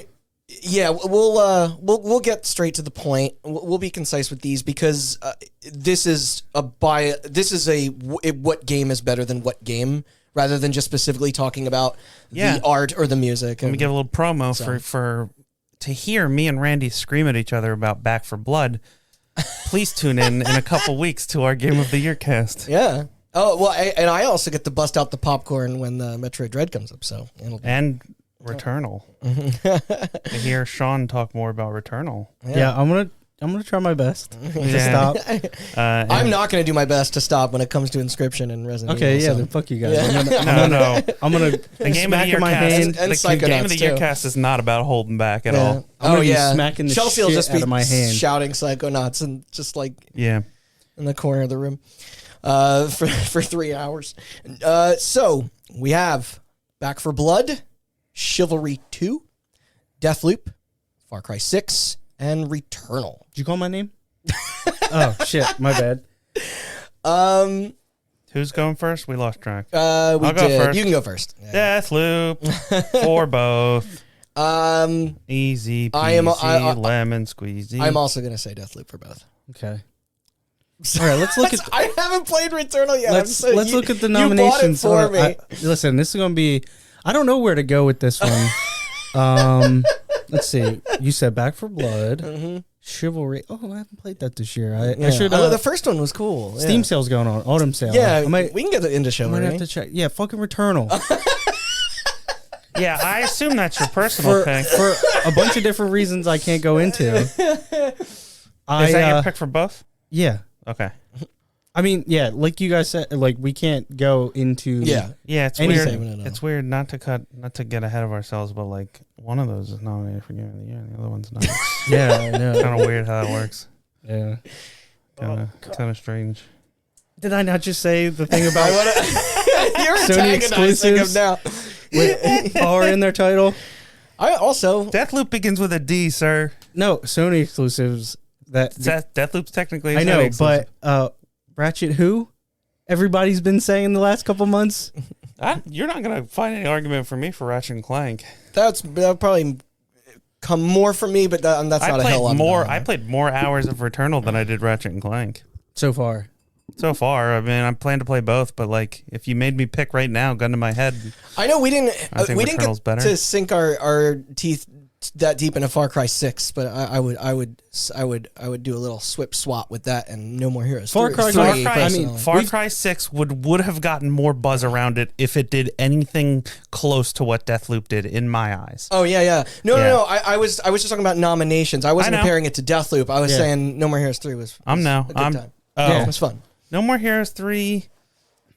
They did a surprising amount of work to that combat to make it more fun, more work than I thought they were going to do. I'll give it that credit. And I also am endlessly amused by the fact that game seems to aggressively hate itself and you for playing it. I also aggressively hate myself and hate myself for playing it. So.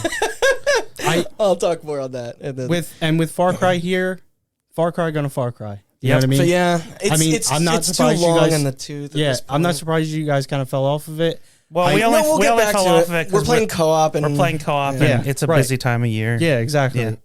I actually enjoyed like the first. It's fun. Yeah. Like it's fun. Better than 5 so far. Yeah, it's like you shut your brain off. It's it's just like I was exactly. I was like the shooting feels tighter. The AI and mission design feels better than I don't know. I'm sorry. I hit the link for the next category. We should move on. All right. Because the next category is going to be a rough one. Is the bloodbath? Oh boy, yeah. All right. So yeah, none of what we just said to be confused with best action adventure.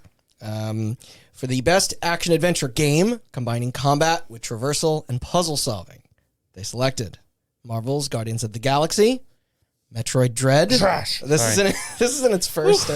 That's how I'm stuck in my throat. We're gonna get letter bombs. I don't care if I die because of how much I don't like Metroid Dread. That's fine. That's a fine way to go. You and Adam Sessler. Yeah. Psychonauts 2, Ratchet and Clank Rift Apart, and Resident Evil Village.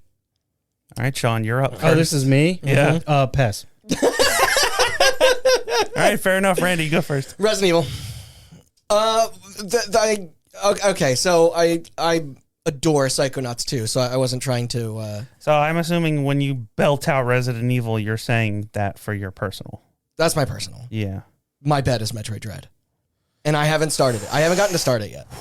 Your pick is Metroid Dread for prediction. Yeah, my prediction is Metroid Dread. Damn.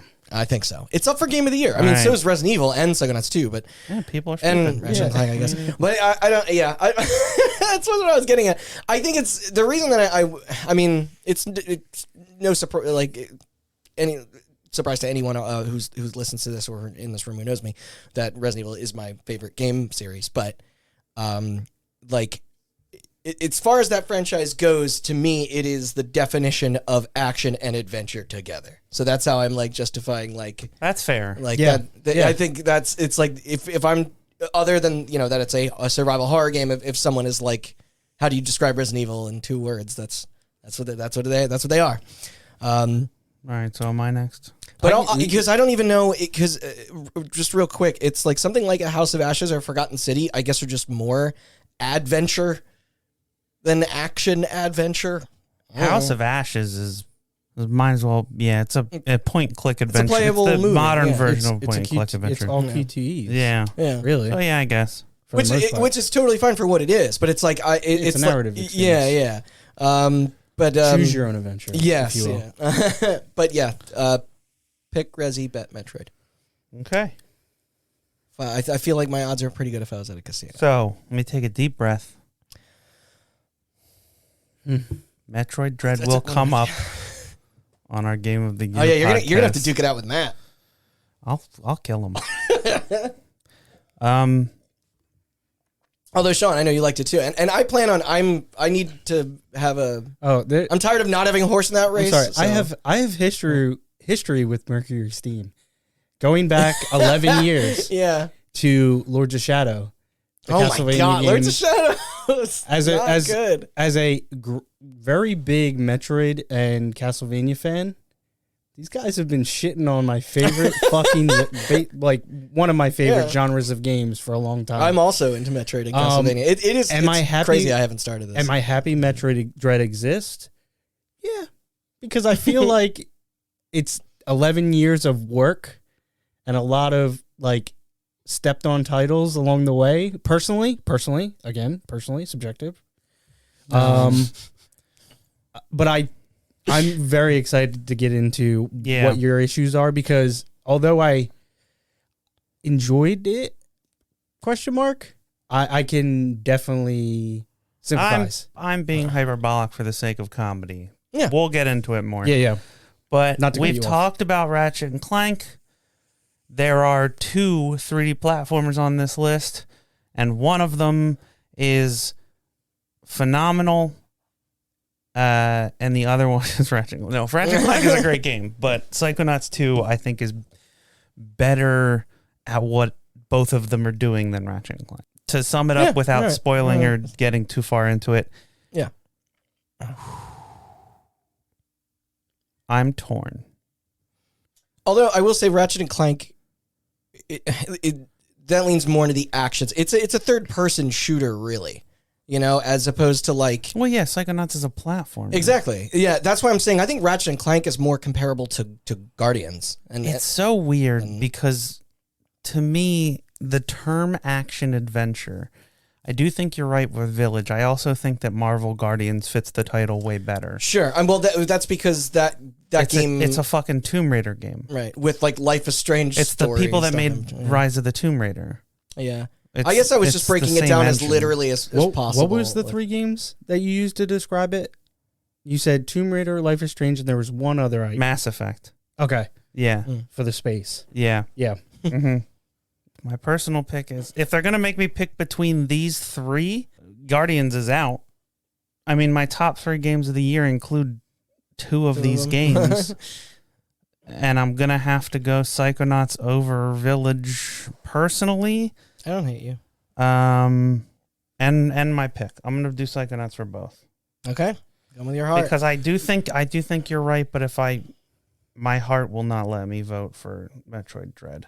Because if that happens and I win, I'll still be angrier than if I lose. So your pick was Resi and Dread for prediction. Yeah. Mm-hmm. Okay. Yep. You were Psychonauts for both. Yes. Okay. For me, Marvel is out because it feels very on rails.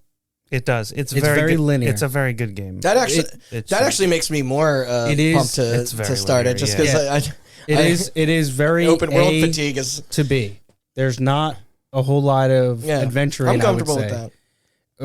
And then even with the puzzle solving, I don't think there's a lot. Well, that's what I think the Tomb Raider aspects of climbing and puzzle solving give it the adventure aspect of and there it. is some of that in this, but it's again Lessened from Tomb Raider and Uncharted. Yes. It's still enjoyable, but as a fan of more linear games, same. I would say it's done well. Yeah. Dread. As dreadful. Personal? Dreadful. No. Dreadful. Dread. Metroid. Your brain just broke. Yeah, it did. The more I sit and think about this game, I'm starting to like Hate it. just. Turning on it. I'm just like my feelings are changing. Mm. You know, it's when you get Austin's it's like getting when to you ya. get a pube and you're like, what the fuck is this? Why is hair down there? No, enough bullshit. Weird analogy, but yeah. Yeah, very weird. Yeah, I'm in the same mindset you guys are. I totally understand your reasoning, Randy, for Dread. Yeah. I would say for my pick, personal pick, Resi.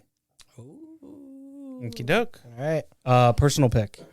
Yeah. My prediction is Ratchet's so weird here because it's like, would people really go for that I don't know. in this, in this company? It's tough to say. We all forgot about it, but I wouldn't be surprised if people voted I for wouldn't- it. That's what's it's kinda most- tearing me. It's a very Yeah. optimistic game. I'm still like, trying to it's, play the you know, game, it's I'm bright still and trying to colorful. get in the Yeah. heads of all those judges. I'm going to go Psychonauts. Okay. Cool. Playing for points. Playing for points. Best role-playing game.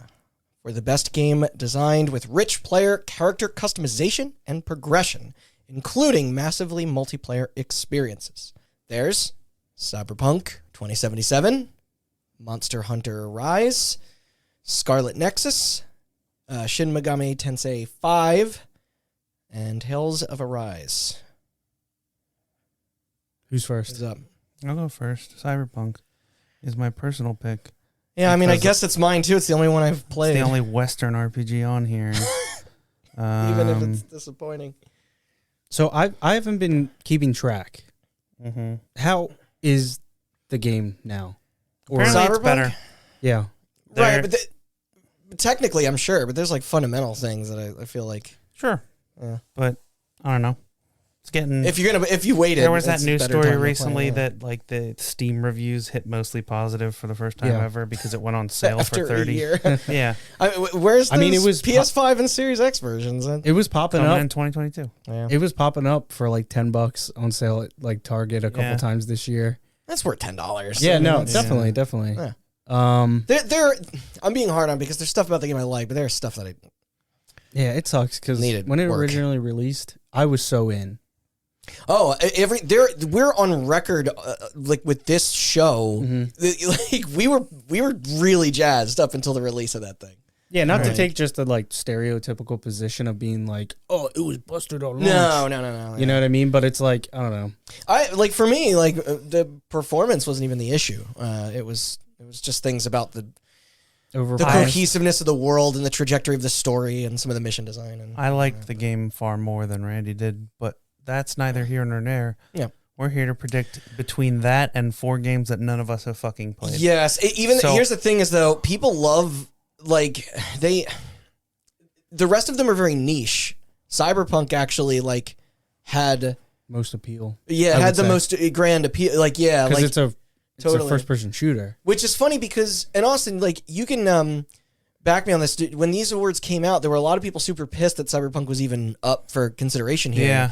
And, like, but it's by far the RPG that people have played the most. Yes, That but says something. But Like, RPG fans don't care. Yeah. JRPG that's just fans because especially. the world doesn't care about them. I know. You're the weeb. They're like NFT people without the wealth. I have heard Tales of Arise is dope. Tales of Arise is my That's prediction. my prediction as well. Yeah. I liked Symphonia like 15 years ago. Mm-hmm. Is that? Can you still like play 4-player co-op in those? Of course not. Yeah, Is your man. personal pick Cyberpunk?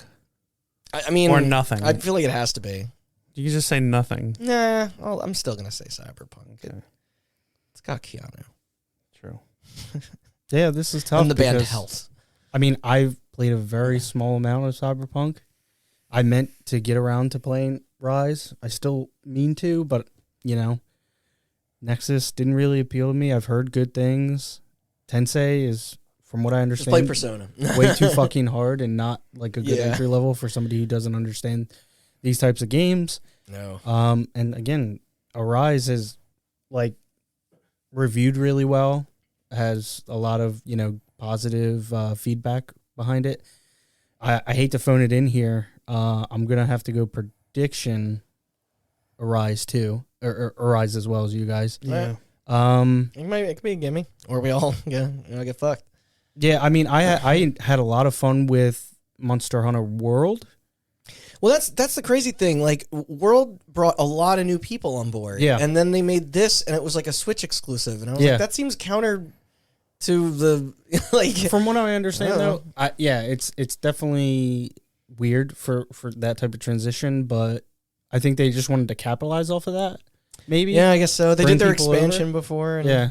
all that, so... Yeah, I guess I got to go Cyberpunk. I mean, I really haven't played Rise. I'll probably like it, but there's a definitive line between What game is the shortest on this list? Cyberpunk by Is a it? country mile. Yeah. Yeah. Wait, really? Cyberpunk is like 20 hours long. It's Yeah. not long. It's not, yeah. I finished it. Yeah. And I can guarantee you, without looking into any of these games, If I beat it, they're all longer than 20 hours. I've I heard looked, that I about- looked up Rise, and it said 19, but they do a median. So That's also like it's meant to be kind of an endless game. Mm-hmm. yeah. Monster Hunter. Yeah. Well, you can get a lot out of it as far as I meant story mode goes, though. But yeah, you're probably right. I think Cyberpunk, if you don't do anything, I think it's like 12. Oh, really? It's really short. you can. Yeah. You don't have to do the sets if you don't want to, Mhm. Okay. and they don't gate you much or anything. Yeah. Yeah. Well, that's good. Okay. So typically, according to former guest Andrew, this is the most fucked category of the year. It Oh, yeah. seems each time. Best fighting game. For the best game designed primarily around head-to-head combat, they ended up with Demon Slayer, Kimetsu no Yaiba, the Hinokami Chronicles. Great. Nailed it. Thank you. It's a bit wordy there. I mean, at least I didn't have a whatever the fuck that thing was last year. Do you remember that? Oh, Under Night in Birth? Yeah. Well, what's the full title? Under Night in Birth, late EXECL-R. It's like having a stroke. Like Coincidentally, they win the award for longest title. yeah. So. All right. Sorry. So, Demon Slayer, Guilty Gear Strive, Melty Blood Type Lumina, Nickelodeon All Star Brawl, and Virtual Fighter 5 Ultimate Showdown. Kind of, cheating a bit, but whatever. I mean, like, I was down when they did that with MK11 previously, so it would be hypocritical of me to.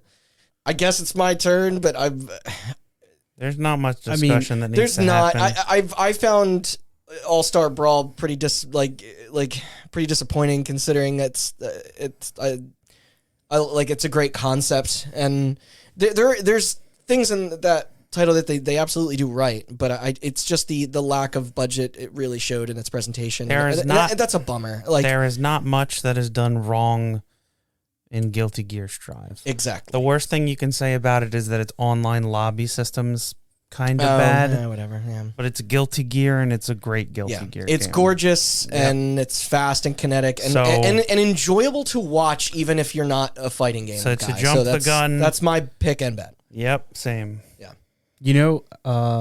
A good way to tell if a game's doing well or is being, received well Mhm. is if it still has a healthy community. Yeah. And Does All Star Brawl? uh There were some Melee No. folks that were on it, but I They guess were. no. No. yeah, they were, because it's like that community is dying Yeah. to get their hands on I know. something new. Hey, maybe and metaverses next year. I not don't seeing a know. whole lot of them still playing it. Right. People I follow on Twitch and stuff like that. I don't know, maybe, the casual fan group, college dorms, 5-year-old kids, whoever, whatever. I would have to bet Guilty Gear, Mm-hmm. both, Yeah. honestly, for those reasons. There's It's no good. reason Andrew not won't to. kill us. Yeah. Guilty Gear Strive is an amazing game. No, it's cool. Yeah. I mean, not much else to be said really from us. Mhm. Now we're the opposite. Best family game. For the best game appropriate for family play, irrespective of genre or platform. It's honest. It's like or the Nintendo Award, except It Takes Two. What the fuck? I mean, I guess you played it with your son. Yeah, what do you mean? I guess with values, it's so not. It was weird. Removed from the rest. Yeah, so It's a co-op only game, man. What do you want from me? Yep. Mario Party Superstars, new Pokemon Snap, Super Mario 3D World plus Bowser's Fury, and WarioWare Get It Together. Boo. Yeah. Is this me on this Go one? for it. I Okay, Austin. I played Dude, fuck Nintendo. I played a handful of these games, as Randy mentioned. Yeah, I played It Takes I played Two, all of them but Snap. with my son. A little bit weird, but if you strip away all the narrative, Did he ask you any questions it's about a divorce? huh? No, not really. All right. And that's good because I'm not really prepared to have that conversation at this point. But it was as a co-op game, it's some of the best ever designed. Yeah, honestly, it's so cool, and it's like strip all the narrative away, even though it's a huge Utilizes part of the split screen story. so well. Yeah. But I mean, that game stands on its own in every pace change and every environment change, every setting change, everything. But like, is it the best family game? No, right. no, Yeah. it's just not. It's just not. I feel bad because that was one of the cooler things I saw through this year. But Yeah. so far I haven't picked it or chosen Yeah, it or sucks. betted on anything, and I don't. Because I know where thoroughly to. enjoyed it. I Yeah. thought it was a fantastic game. But I think, listen, There's man, stuff that is more listen, tied Mario, to yeah, in the spirit Pokemon of Snap, the you're just taking pictures. How into it can you be? Not to strip it down to just that, but I mean, that's what it was back in the '90s. I liked that game as a Yeah, kid, but this is a nostalgia got what you bump need out of it. for is, a lot of Pokemon fans Yep. and Pokemon Snap fans specifically. I did not play WarioWare, but I can tell. I'm not gonna. Yeah. I'll We are rant. saving that for Game Yes. of the Year. Yeah, I'll shorten it up here. They fundamentally like ruined everything that makes. So Those it games what they basically are. comes down to a Mario board game or a Mario action, 3D platformer game. I'm just going to say I only really played, with the exception of the others, Super Mario 3D World, but that's just tacking on, a little extra content, couple hours worth of stuff. I don't know. folks are I'm into just that. going to go with that for both. Okay. I could see other things winning, but like I said, best family. I don't think It Takes Two. Yeah, Really, I mean, That's it's just fair. weird given the. I get you. What also teen rated game, so family play. Yeah. Thank you, ma'am. Austin, what you You guys are too focused on what family means. The nuclear family. No offense, you don't have to have kids to be a family. And also, 4 out of the 5 of these games can go fuck themselves right straight into the ground. What? It takes 2 for both. That's fair. I guess I'm looking at Here's it the from thing. too much of a maybe narrow mindset, but I'm it literally No, is. I was making a joke. Obviously, when they say family game, they mean like kids playing. Yeah. But I don't care. It's literally about a family. The only That's good I haven't played it, but the only game here I can see having any shot in my mind is Mario Party Superstars. I like Mario Party. I haven't played it. I'm a dum. I haven't played it. Right. And it's just a remake of a worse version of Mario Party 1, 2, and 3. That's the problem. Because I did play a bunch of it. This is gonna sound weird, but bear with me here. I was a fan of those games when I was a kid, the Mario parties, and part of the good memories that you have from them is the like in the moment screwing over of people and kind of how like mean and chaotic and random that they can get. Like you have to embrace that. But actually, my time spent with Superstars, it's too friendly.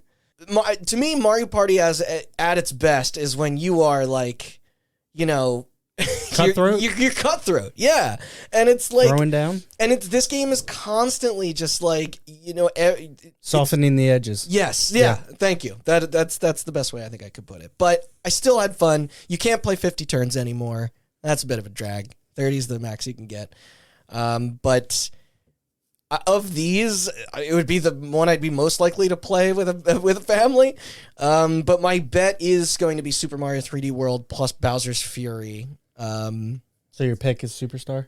I think so, yeah. I mean, I don't know. I kind of get what you guys are saying with It Takes Two, though, because I want to pedestal it somewhere. Yeah, no, and I do too. And I definitely like look at this category and go, best game to play with your family. You know what I mean? And it's like, I did play It Takes Two with my family. It makes sense. And it's and it takes place. The story is about a family, and it's like, I don't know. It's maybe it's the most family game, really. Yeah, realistically, it is honestly the most. So, It Takes Two is a fantastic game. Yes. Absolutely. But yeah, I'm gonna stick to Super Mario because I don't think it's winning this category. That's my bet. My bet is 3D World, just because the Bowser's Fury seemed like experiment. It was like it's almost like telegraphing a tech demo for what an open world Mario game could be, and whether or not you like that or don't like that's. I think it's undeniable. Like, there are too many people in the industry that were just like paying $60 for a fucking DLC old pack? Game, just to play this this single part of it. I don't mean to get all mad, but everything on this list that isn't It Takes Two is everything I fucking hate about Nintendo. This industry, no, Nintendo specifically. Like, fuck out. Harnessing nostalgia. Fuck out of here. With that shit, but not in a it takes. good way. I don't care if I'm wrong. I don't care if I lose the point. It Takes Two is my both. All right. Yeah. No.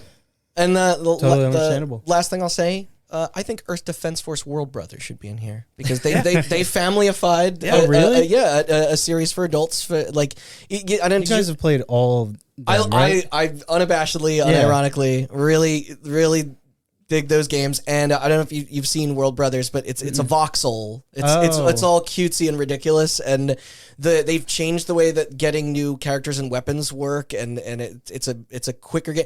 It's actually to me, it kind of let me down in other way. It's not totally what I want out of an Earth Defense Force title, but like it is. I can see kids just like having a blast with it because it's so arcade style, and it's a much quicker game, and the dialogue is funny. It's very self-referential, does not take itself seriously. It's that might be a good game to cool down with my son. Totally, and it's you can play it with 4 people. After the I also think that Nickelodeon should be here if anywhere. Right. Yeah. No, I agree. Yeah, I think the people are going to judge that game the most harshly or not. Wouldn't be the audience that this category really is speaking for. Right. Best sim/strategy, or the best game focused on real-time or turn-based simulation or strategy gameplay, irrespective of platform. There's Age of Empires 4. I haven't tried it yet. Evil Genius 2, World Domination. Humankind, Inscription, and Microsoft Flight Simulator, which I know I've said this word twice already today, but cheating. That game won last year in this same category. And this is because it came to Xbox, right? Which I guess like if they found a way to make piloting like those planes like work that like organically on a controller, then that's no easy feat, but but also the PC version that came out last year had controller support. So then fuck them. Because I played it. I played it with a controller. Right. All right. Well, then what the hell's it doing here? It just couldn't. I mean, even Inscription being here, as much as I love it, is strange. I'll take it. It's a strategy game, right? But I think there's so much more to it than that, and I just wouldn't classify. I mean, I don't know. It's tough to place like where something like that should fit, but it seems totally at odds with everything else surrounding it. I mean, would you be upset if it didn't win Best Indie and it won this instead?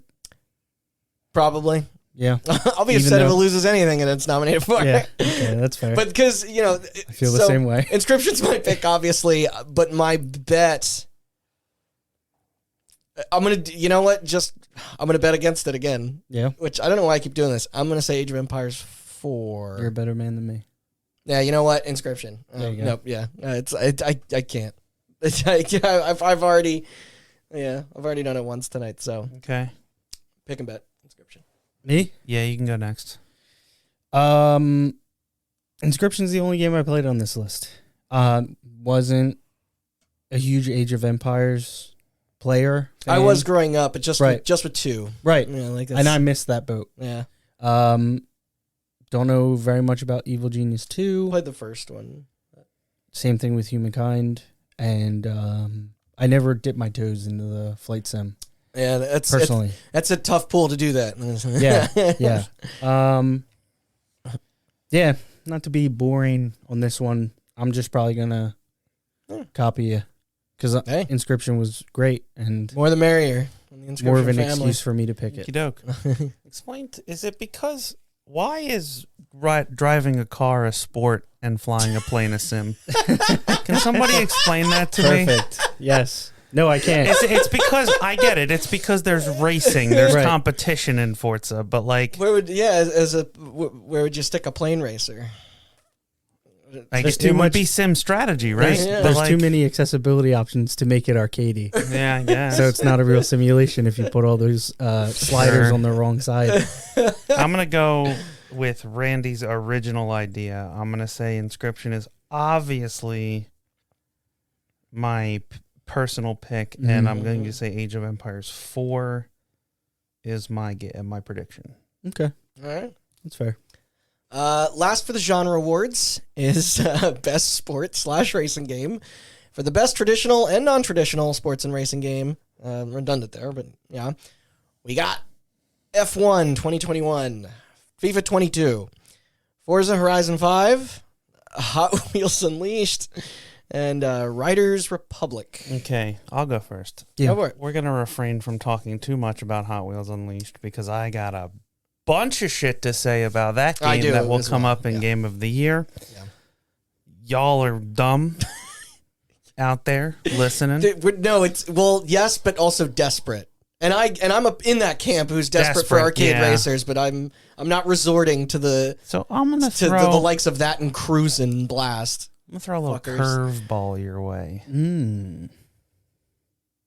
What do you think I'm going to pick for personal? Forza. Wrong. Right. I'm going to Riders? say Riders Fuck Republic. The attitude of that game makes me want to hang myself. And it's only because I think that Forza is a much better game. Mm-hmm. However, I think that it's just Forza Horizon 4 again with a new Yeah. map, and I think they did a pretty really good derivative. job. But I think that Riders Republic is just steep with BMX bikes, and having played both that and steep, they really turned that Into around something. into being Yeah. fun. Yeah. So I'm going to go with Riders Republic. I would vote. But Personal? I'm going to say I'm going to say Forza for my vote. Yeah, I was gonna say if you were picking riders for prediction, you're going against everything that I've read about that game because I would vote for Riders if nobody in that game spoke and no one was allowed to dance. Then maybe I'd. You know you can floss in Forza, right?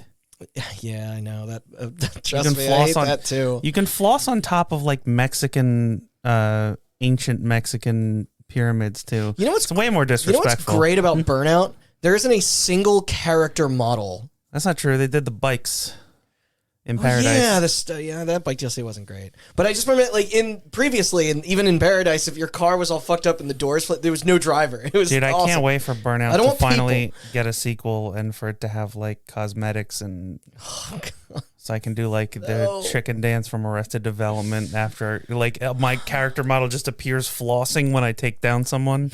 It'll be great. Anyway, what's your pick? If you turn that into Carmageddon and I can run people over while they're flossing and have them explode into like blood and guts and stuff. Then maybe, No. What are we talking about? Oh yeah. Forza. okay. I'm gonna be the weird one here. I Oh. played. Because I played a bit of Forza. It is cool. I played a little bit. You know what sucks about it is it's getting so much attention and so much praise. I think it is currently the highest rated game of the year, according to Metacritic. Right, and it just,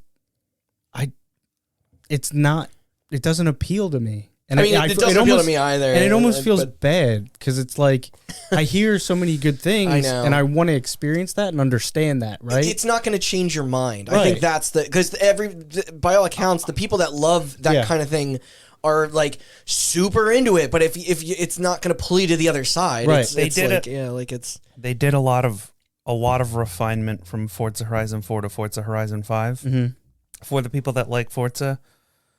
But it's still for the people that like Forza. Right. So I think my biggest issue is, and I said this to you guys in Discord the other day, what it was like, I played the first like hour or so, and this setup of everything that you're doing seems at odds with the systems, where it's like your cars are unrealistically flying off cliffs that are hundreds of feet in the air and then bouncing onto the ground, and you're getting dropped out of planes and stuff like that, and you're like, cool, that's rad, it's a good time, but then why have like like all this brake check like shit, like they're leaning into like but not enough, like go all the way, like to me it's just this like Man Without a Country kind of thing where it's like, okay, I they want to appeal to everyone, but just the way that the DNA of how these are built doesn't lend itself to the arcade side over the sim side. It doesn't matter how like fucking rocking the like all the crazy bright colors and music and flying through off jumps and stuff. But I'll make this relatively short. F1 niche, very niche. FIFA, from what I understand, the community is not loving maybe everything. It probably has diehard fans that will always. I didn't know love if FIFA was a game. I dedicated. thought it was just a money laundering service. Yeah, no, I think I heard something about that too. At Hot Wheels, I didn't play it. I'll need you guys to fill me in. I did play the beta for Riders. Oh, did you? I didn't jump into the full release, but I enjoyed what I played. It's fun. Do I think it's going to beat out Forza? No, absolutely not. No. And Forza's just, unfortunately, I'm going to give it another shot because I basically turned the game off when I got cut loose. So maybe it goes places from there. So I'm probably going to jump back in and see if it'll stick with me. But like you said, if it doesn't, I shouldn't try and force it. Yeah. Because it's not. Shouldn't try and force. Damn it. Forza I would like to see Riders win this. There's no way that it happens. So is that your pick? Personal pick is Riders? Yeah. Hey, who knows? I had more fun with it. Yeah, same. It's funny also as sports and racing being together is always. That's because sports games suck ass now. Yeah.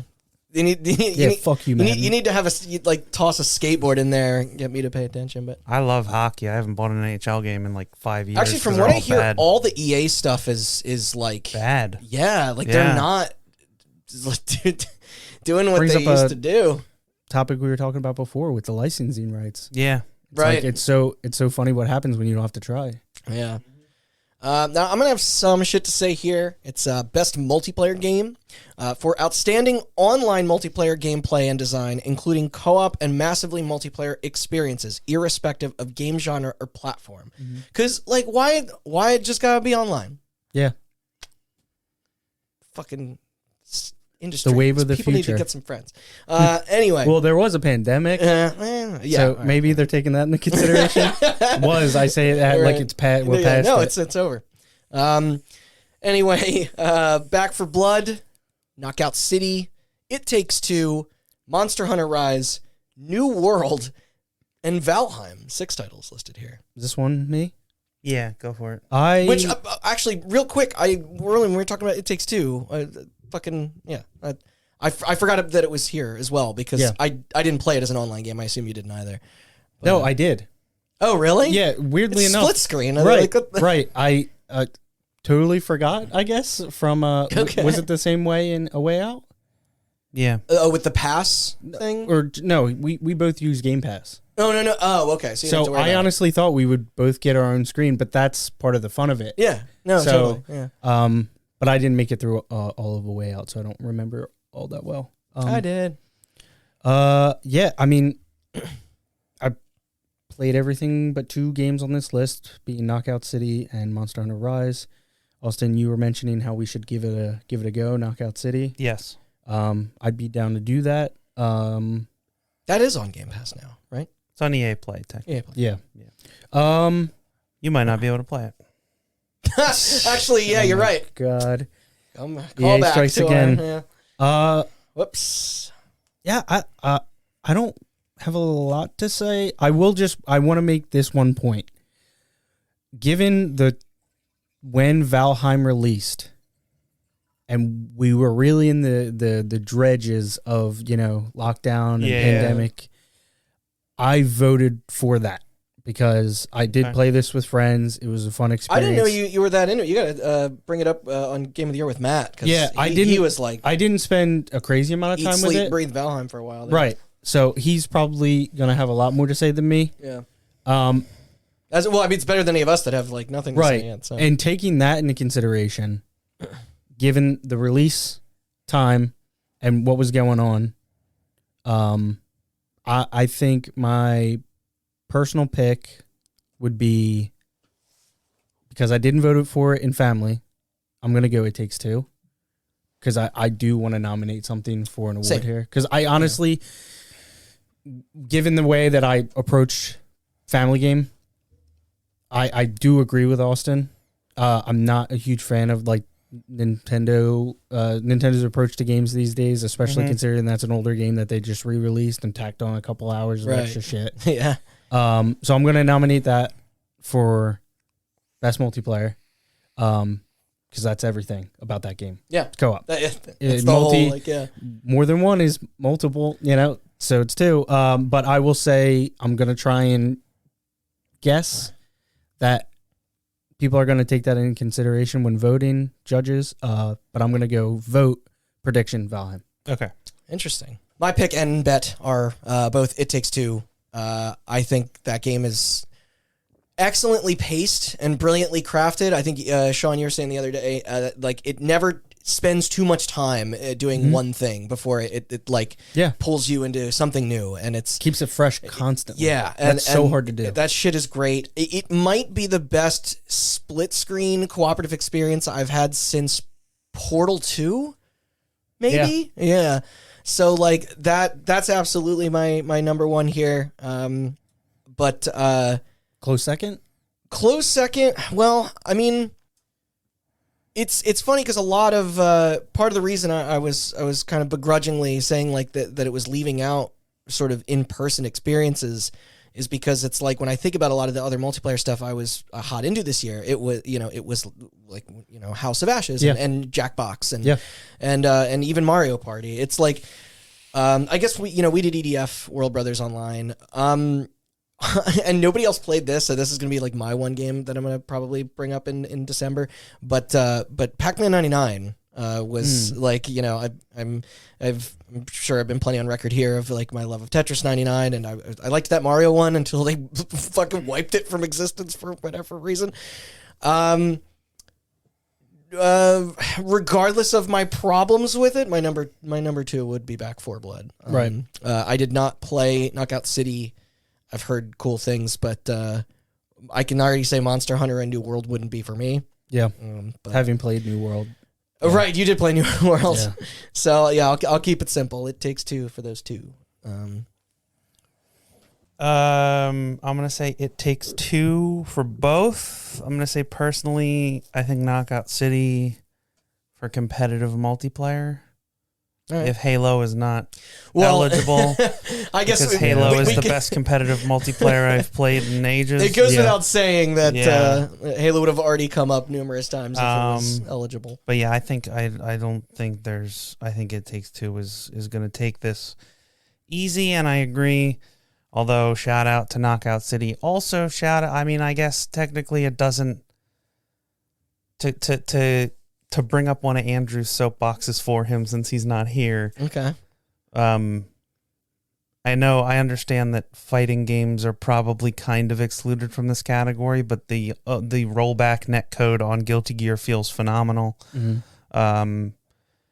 In an era where a lot of fighting games are not doing that kind of shit, and in an era where Nintendo is actively dissuading people from playing versions of Melee that have rollback implemented, Yeah. It's good to see a multiplayer game. It's good to see a fighting game that understands where we're at in this current day and age and really works to make their online feel as good as possible. It's going to be essential. Yeah. And also shout out to Forza because I didn't get to try it, but their multiplayer features seem very cool. Right. They have like that caravan mode or whatever where you can up to 10 people can join in the same open world and just drive around and it'll just Oh, yeah. yeah, that sounds very cool. All right. But yeah, more emphasis on local multiplayer party games, Mr. Jeff. If you listen. Best debut game. Not from Subway this time. I don't know what their sponsor is. Nothing. All right. For best debut game created by a new independent studio. Up for it is The Artful Escape. Best debut indie is the title. Oh, best debut indie? Is the actual title Okay. of the category. The Artful Escape, The Forgotten City, finally, Kenna, Bridge of Spirits, Sable, and Valheim. You want to go first? Sure. I don't mind going last. Personal pick is Forgotten City. Same. It's so good. Yes. And we will talk extensively about that game, I'm sure, Yeah. as well, because that's a difficult one to describe without kind of It's a little iffy in this category because they kind of proof of concept it with a mod. But years ago, apparently. It was, Yeah. it was a Skyrim mod in like 2015, and then... I still have to play Kenna, and I kind of want to try Sable as well. I know you said you've been playing it recently. Yeah, just before I drove over here to record, I got maybe an hour into it, and yeah, I'm finally kind of cut loose. So I don't. It's interesting. I can see myself sticking with it, but I can also see myself kind of fading fast. Yeah, and I did not personally like Valheim at all, but my prediction is Valheim. I think what you said about the last category, Mhm. like you can't deny the impact that Valheim had at a Totally. time when it was very important, and I But think that will like people remember it if it's still on Yeah. the radar. I think That's- people will remember it more than the rest of these. Unfortunate too, because I agree. if it weren't for your recommendation and bringing up the Forgotten City, and Yeah, that's honestly, why I played it. the very low barrier to entry with it being on Game Pass, Yes. I probably wouldn't have checked it out. And I'm so glad that I did. If it wasn't Yeah. for fucking 12 minutes being absolute dog shit, none of us would have checked out Forgotten City. Right. Because Yeah. the only reason I played Forgotten City was everybody's like, if you were disappointed in 12 minutes, Play play this Forgotten City. instead. It's Right. better. And Yeah. they're right. It's Yes. so much better. And Yeah. executes on that concept Uh-huh. better as well. And is just so much more of a streamlined of an experience. We'll get into the tedium and the Yeah. but like the storytelling of 12 minutes another But like time. just every aspect of Forgotten City, like I understand that it's a full release of a Skyrim mod, but like if that studio wants to keep writing fucking weird mystery games like Yeah. that, I'm all for Sure. it. And I will follow them after this because that was so brilliantly written and I loved it. Yeah, and it's one of those things where in that beginning, I didn't know if I was going to stick around. Yeah. I was having. Yeah, you mentioned that. I was pretty on board with the first act, but I don't know if it was a bit too slow. I don't know for what you. it was about it. I think I expected it to be something different, and I'm glad that I guess it hooked me in right as I was about to, kind of wane on it, because I'm so glad that I did, because by the end I was totally surprised. Like Yeah. really, really, really good game. Like I said, I wouldn't have checked out otherwise, but having played everything on this list, like I said, Sable. Oh, did you play Sable? He's playing it right Oh, you're now. playing it right now. Yeah, I wanted to try it because I know that is a Game Pass game as well, and Yeah. I've heard mixed reception when it comes to like the moment to moment gameplay, but Yeah. it's like really pretty to look at. Yeah. The It's interesting. The art frames style, of animation and stuff like it, that. it reminds me a little bit of Aeon Flux. Dating myself here. That's right. Where was this in art direction? Yeah. Oh, Aeon Flux. Yeah, it's a Class little B Chupa. little weird, but MTV. I would say Gonna bring up Liquid Television next, or just for personal, we're old. For personal, yeah. That's basically what I was getting at. I'm old as shit. For personal, it, like I said, Valheim wasn't to me what it was to a lot of other people, I think. Kena, Bridge of Spirits. God, I want to nominate this thing, but it sucks. It's sitting right next to the Forgotten City. Because, like, walking away from both of these games, as I mentioned to you guys before, there was a part in Kena that frustrated me. Right, yeah. That kind of let me down. So I'm going to go personal pick Forgotten City. Yeah, man, I should have probably used that Valheim for this. You can do it too. I'm going to, you know what? No. I'm going to try and play the game again where I'm, guessing what the judges are going to do. I think Kena's going to win here. Okay. All right. Kena, whatever. Originally, so my pick is also Forgotten City, and I was going to go with Valheim as my bet, but just to shake things up, I'm going to stick with my gut, and also I'm going to say Forgotten City for both. Okay. Let's That's give a it fair, a shot. yeah. I mean, like, Let's see what ultimately, happens. realistically, do I want that to win? Yes. Yeah. Yes. I think we all do. I think Austin and I, we're kind of playing the game, Yeah. and we're trying to, get them points. Content creator of the year for a streamer or content creator who has made an important and positive impact on the community in 2020. Oh, man. I think we should skip this one Yeah. in terms of predictions. We can talk about it, but like I don't have a pick. I don't watch any of these people. Yeah, I don't either. There seems to always be a very specific type of entertainer that they're looking for. Like, not to discredit anyone, but traditional video editors seem to get left behind if they don't stream. And that bugs me. Yeah, so... Because where's, there's too many missing to name. Like, where's Scott the Waz and Dunkey and Stop Skeletons and Gaming a Story? All these fucking channels that, do a fantastic job of... Yeah, was Dunkey ever nominated for this? No. That's insane. That's robbery. I know, That's considering the absolutely reach. insane. Like, Yeah. And especially given the spat he had earlier in the year with Dream. who is nominated. Yeah. I know... Snaky Jakey was never nominated either. I only know Dream because of the drama. That's ensued the this year. only reason I know the Minecraft shit. With the exception of that, I know Gauls. I don't know how to pronounce it. He is also not native English speaking as well. He's a CS streamer.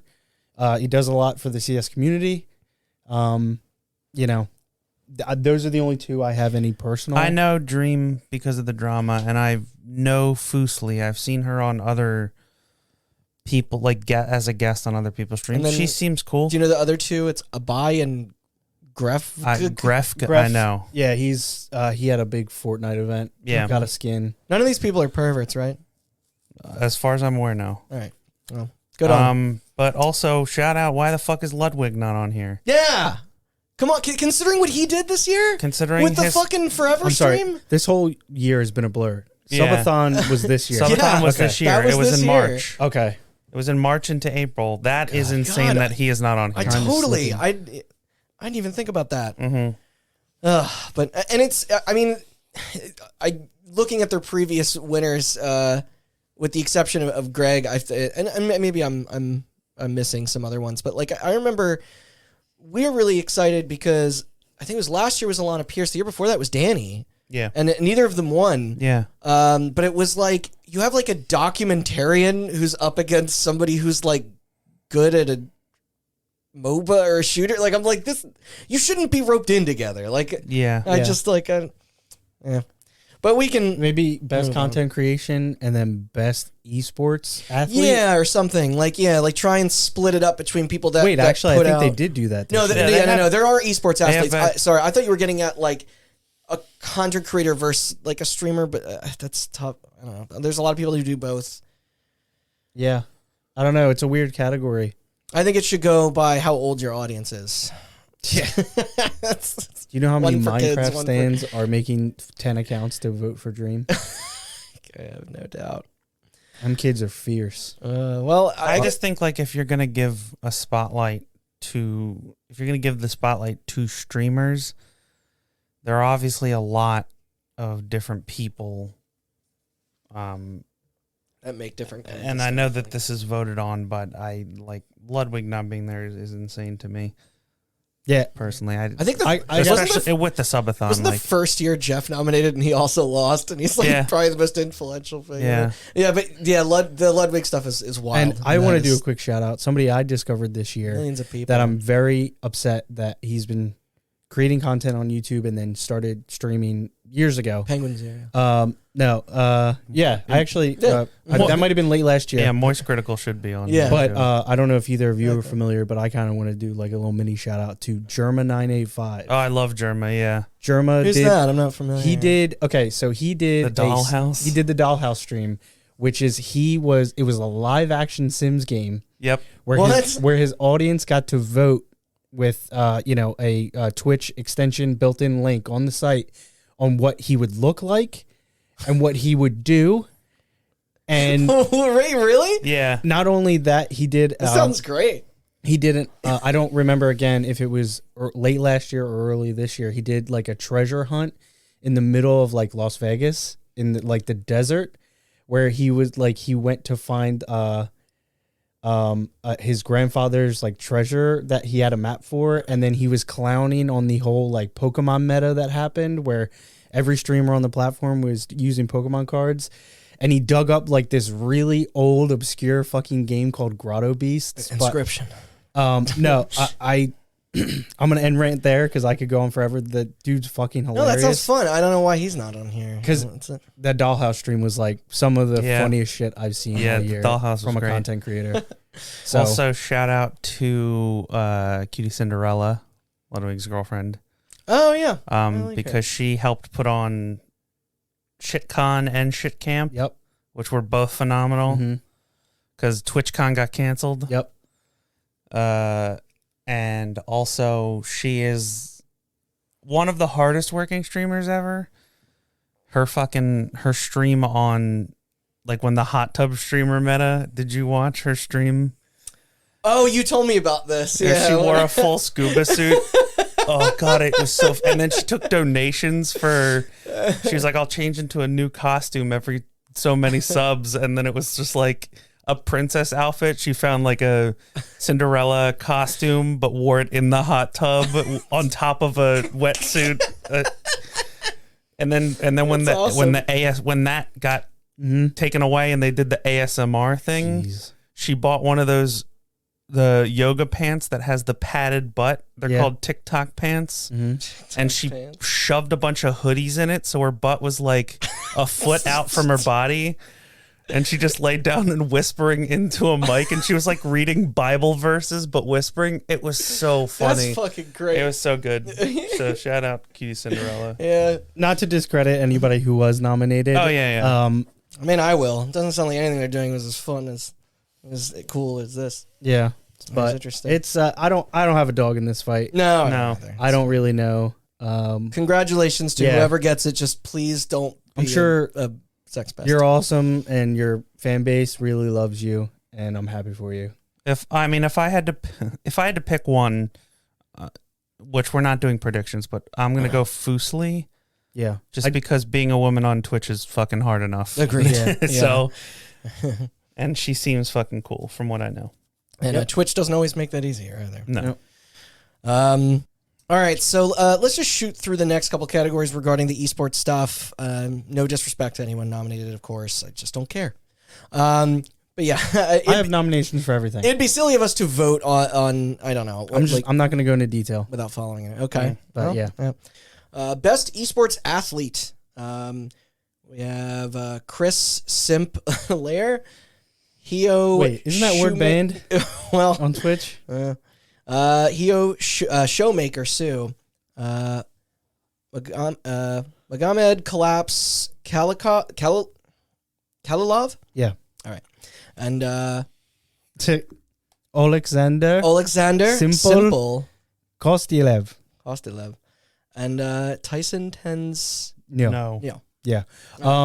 I watch CS Yeah, do you know any? and I watch Valorant, and I was pretty heavily invested in both at the beginning of the year. Tens returning to competitive gaming and being probably one of the most insane aimers in Valorant is very hype. Yeah. However, Simple has spent a lot of time in the CSGO community, and he won a Na'Vi, the team that he plays for, won their first major. Well fought, well deserved. And on that alone, I'm voting Simple. I do not have any information or experience with any of the other aforementioned nominees. Hell yeah, go Simple. Okay. Love you, Tens, but go Simple. I also noticed they don't have hosts this year, but we do have best esports team, in which it is the Atlanta FaZe, which they're COD players. DWG Kaya, that's League of Legends. Natus Vincere, Counter-Strike. Navi. Yeah. That's what he was talking about. Oh, it's short, okay, it's shortened sorry. to Navi. Yeah, Shorter for Navi. All right, CSGO and the Sentinels for Valorant. Which is where Tens plays. Okay. Yeah. And Team Spirit, Dota 2. Yeah. Make it short and sweet again. Navi has been in competitive CSGO for years now. Different roster change-ups. You know, that sport is as cutthroat as real sports with team trades and picking up new players and shit like that. This team has been very fun to watch. I haven't caught everything, but again, watching them win a major was a big deal for them, for Simple. Sentinels is tight. North America catches a lot of shit because EU pretty much owns the competitive FPS scene on PC. So again, don't play League, don't play Dota, don't play COD competitively or follow it. You seem to be much more tuned into this scene than me. Do you want to take best esports coach, because I'm just going to further embarrass myself? No, yeah, you're good. Real quick, Navi, congratulations. Hope you guys win. If not, Sentinels is my second pick. Best esports coach. Like, my ugly American is showing just way too hard. Yeah, it's Ariat, Silent, Gaziev, Andriy, Eng, Sholikov, Andriy, Blade, Horodensky, or maybe Horodensky. Good, thank you. James Crowder. Pretty straightforward. Yeah. And then Kim K. Koma. Yeah, Kim K. Koma Jonggun. You still did. Sorry. No, you're. I put like unnecessary accents on everything. I apologize. I mean, you still did. No ill intent. Again, better than me, because I'm just bad at reading out loud in general. And once it's not in my native language, that just complicates it. Again, just keep the Navi train rolling. Blade. They actually Navi just won Blast Premier for the fall final tonight. That ended, so they're on a winning streak. Cool. They're juggernauts right now. So. And then I guess this will be best esports event that wasn't canceled. Yeah.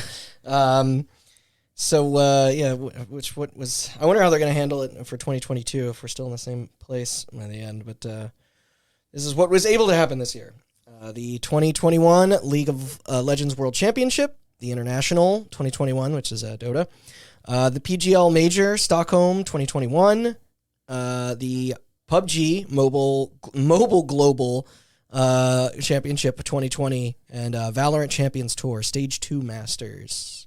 Yeah.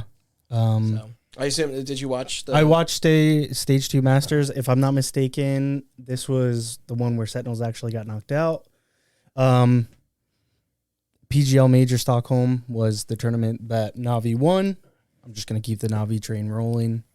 All right, I'll vote International. Yeah. I mean, Wait, didn't the International get canceled this year? I thought it did. Yeah, I thought it did. Well, too. we're not voting on I have this no one. idea. Yeah, whatever. But now we have best esports game, which is something we can probably bet on. So, why not, right? There's it just says Call of Duty, which it doesn't say Warzone or Vanguard. Counter-Strike, Global Offensive, Dota 2, League of Legends, and Valorant. Is this one me? I can't remember. I lost track. I don't know. I'll be quick. I'm just my personal pick, I guess, is whatever Call of Duty they're alluding to. Yeah. But my bet is Valorant, and But and I'll again cry that there's no Rainbow Six or Tetris on here. Presented by Grubhub, by the way. Yeah, presented by Grubhub. Yeah, Thank you. For all those Forgot late to- night gaming sessions when you just need McDonald's. But not presented by McDonald's, though. Yeah, no. No. You So can get Chipotle. Yeah. jokes aside here, with Call of Duty, do they mean Warzone? Just say They mean all of them. How's that fit? They mean Warzone. They Well, mean... that's multiple games that play differently with different engines and different game types and know. communities, all in the But same it's all the fucking same launcher. esports league. So wait, real quick Oh. though. Esports game, meaning competitive, meaning tournament hosted. Yeah. So that would specifically mean for Call of Duty, the competitive scene, not the Warzone scene, correct? Yeah, I don't think they do Warzone tournaments. do they? No. No. If they do, it's But- all but what- personally hosted and Oh. stuff like that. It's like, oh, you Well, then it's Whatever at team that gets the point, most then it's an kills. annual release. So are they fucking playing Modern Warfare? Are they fucking playing Vanguard? Or are they fucking playing Black Ops? I think that's why it's just Call of Duty. That's Yeah. stupid. Yeah. I hate No, I this. That's 3 different games with like different fucking No, I directors and agree. developers. Like, Yeah. fuck off. Choose one. Like, No, but so do they mean Dota 1 or Dota 2? It could be any of them. it says do it too. Yeah, shut up. Yeah, I don't know. Call of Duty was your pick, and I guess you're gonna be. That's your prediction. No, No, I'm Valorant. gonna say Valorant. Okay. Yeah, big year for Valorant. Not much more to be said. Riot also has a game on here. League of Legends been out for a while though.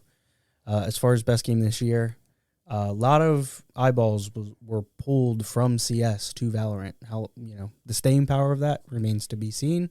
Yeah. My pick and prediction is Valorant. Okay. My personal pick is Valorant.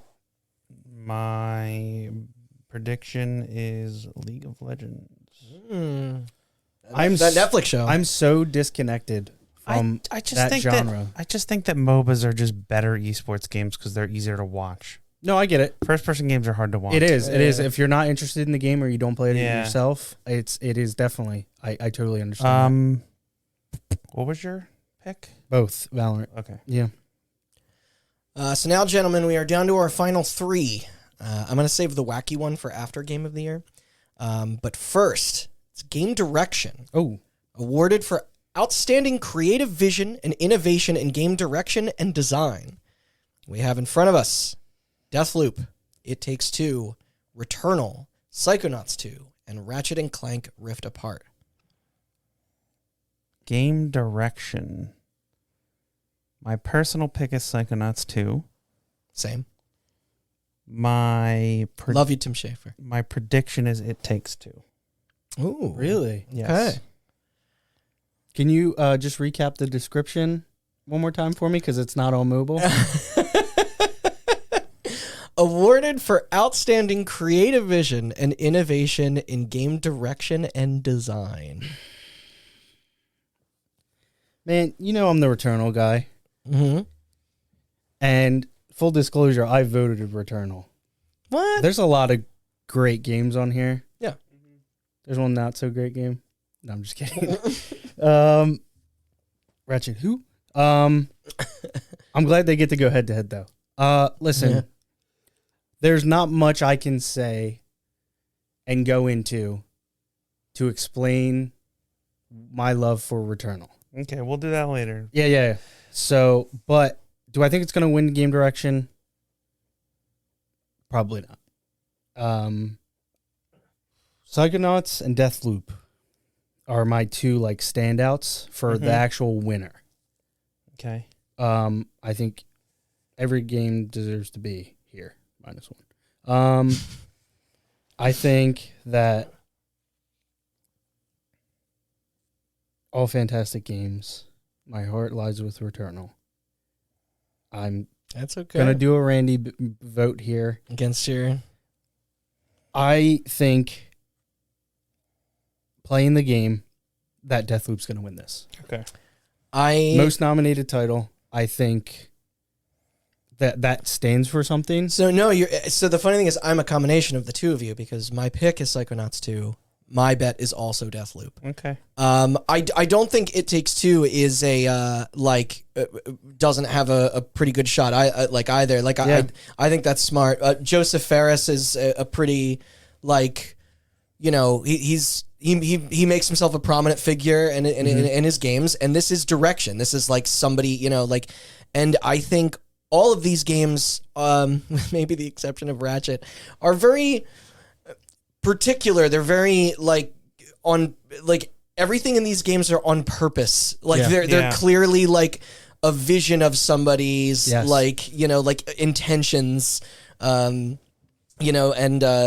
in the form of a video game. And so I would not be upset seeing any one of those top 4 take it. But I think this might be a situation where the game of the year and the best game direction are two different things, which isn't always the case. But other than that, I would have loved to see Village on here. 7 did get a nod for direction back in 2017, but at least it'll come up soon again. Otherwise it's you could say something similar about the cohesiveness of something like a True Colors, or also the fact that House of Ashes it has a director because it's being shot, but no, I think I'm gonna say Psychonauts 2 and bet Deathloop. Gidok. And with that, my friends, it is Game of the Year, recognizing a game that delivers the absolute best experience across all creative and technical fields. The 6 nominees are Deathloop from Arcane Studios and Bethesda, It Takes Two from Hazelight and EA, Metroid Dread from Mercury Steam and Nintendo, Psychonauts 2 from Double Fine and Xbox Game Studios, Ratchet and Clank Rift Apart from Insomniac and Sony, and Resident Evil Village from Capcom. They did it. Again, well, you know what? I'm just going to go first because it's Resident Evil. You want to go last. It's Resident Evil Village of these for me, since Inscription is missing. God damn it. But I love Village. I'll get deeper into that next time. But my bet is Metroid Dread. Really? Where are we watching the awards? Here, right? Yeah. Okay. Gotta pick something to break. Bring something with you. Yeah, no, I'm gonna like a break. vase. Now I have to break something of Randy's. Wait, why? I didn't say I wanted it to win. Yeah, but you brought this into the world. So I'm going to be very, how can I say, simplistic in my choice. Personal. Okay. Best all-around experience, narrative, mechanically, setting, just everything tie-in. Obviously, Game of the Year. It's everything factoring in. Damn. I'm going to have to say Psychonauts. Hey. For your all right. personal? Yeah. Okay. Because I think about how I walked away from each of these games, having beaten all of them. Yeah. Damn. Thank God we got a sequel. You know what I mean? Oh, I don't disagree in that in the slightest. We'll again. Sorry, I know I keep saying this, but the Psychonauts 2 success story is amazing that turned out. And let me me say this. Yeah. Let me say this. As a person who never played Psychonauts on original Xbox, no, played it this year. Oh shit! Yeah, my roommate did the same thing. Just to be ready, because I know the cult following it has, and it starts right after. Right, which is So it was great. I beat it 2 weeks before it came out. Got to this one a little late, just trying to sew some other things up. Man, it doesn't. It's a delight. 15 years in difference. Yeah, doesn't skip a beat. No, and it feels like the best version of a 15-year-old game. It's the space is, and it doesn't feel 15 years old. No, it doesn't at all. But it also this type of game doesn't exist. I was messaging Austin and Chelsea after I first got into it, and I was like, I'm loving everything about this game, and I'm also kind of simultaneously depressed by it because I'm like, I'm not gonna get more of this elsewhere. Just the road that it took for this thing to see, a release was a lot. But all of these games Now, are on here for a reason. yes. They're all fantastic, all great experiences. Shit, man. I'm trying. Like, playing the game is so difficult right now. Trying to decide what judges are going to pick and how to score points. You're right. That is the game. Because like it's, if I didn't say it already, I don't think I did. I really appreciate Deathloop more than I like it. Yeah. Like, and that's fine. I just don't know if it's for me, like fully and, you know, and completely, but I totally acknowledge and like going from the ground up. Respect that game. What I would consider to be last place. Well, I mean, that's from judges. Well, not to be cruel. Like what I'm thinking. I feel like we've already been pretty cruel. What, Resi? No, Ratchet. God, fuck off.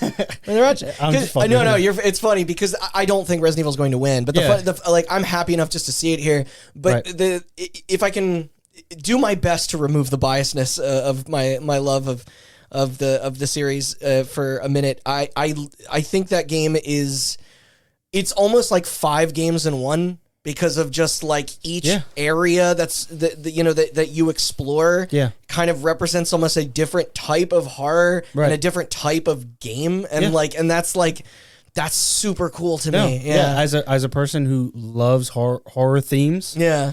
And, doesn't have a long history with the Resident Evil series. Different tones and aesthetics. It's great. Basically jumping in at 4 and then, I played Remake 2, Remake 3. Man, I'd like to apologize for our childhood that I didn't somehow inflict you. Yeah, no, a lot of Crash. How did that happen? A lot of Crash, a lot of Spyro. I played those too. A lot of misguided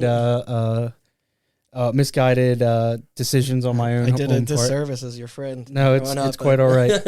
I didn't surround myself with the best influences, I guess. Yeah, I mean, this is fucking tough. I know, and we get 5 points for this, right? Even if it takes, that would be funny. Even if it takes 2-1, I would still be thrilled because I would love to see more of games of that style get made. Like, and I get why you're saying Metroid. Like, I get it. Yeah, no, and I'm not even like. I didn't. I bet it. I haven't even started it yet. I know why you're picking it, and it makes me so angry. My vote, why I've Metroid. been quiet. Cynical. No, I hate to keep doing it, but like, if I'm really looking at this list and going, what do I think's going to win? And I hate to keep saying it, but it's like the fact that Deathloop got so many nominations and Last of Us got so many wins last year. Mm-hmm. It's like, I don't know. I kind of feel like they have this almost, fake quality to the Game Awards in the sense where it's like it's the front runner and it's like it has to walk away with the most. It does feel like the one with the most gumption behind it. Yeah, I don't know. I don't mean to. With Deathloop. Deathloop was fine. It was fun. I thought it was a great game. I didn't walk away with it feeling the same way that I felt about Psychonauts, but I need to vote because I'm cutting into all of Austin's talk time. Shit, man. Yeah, I don't know. Freaking it, Deathloop, I guess. Okay. Sad face. No, this will be. I'm actually like I'm amped up for that night because I genuinely don't know what direction this is going to go in. Yeah, me neither.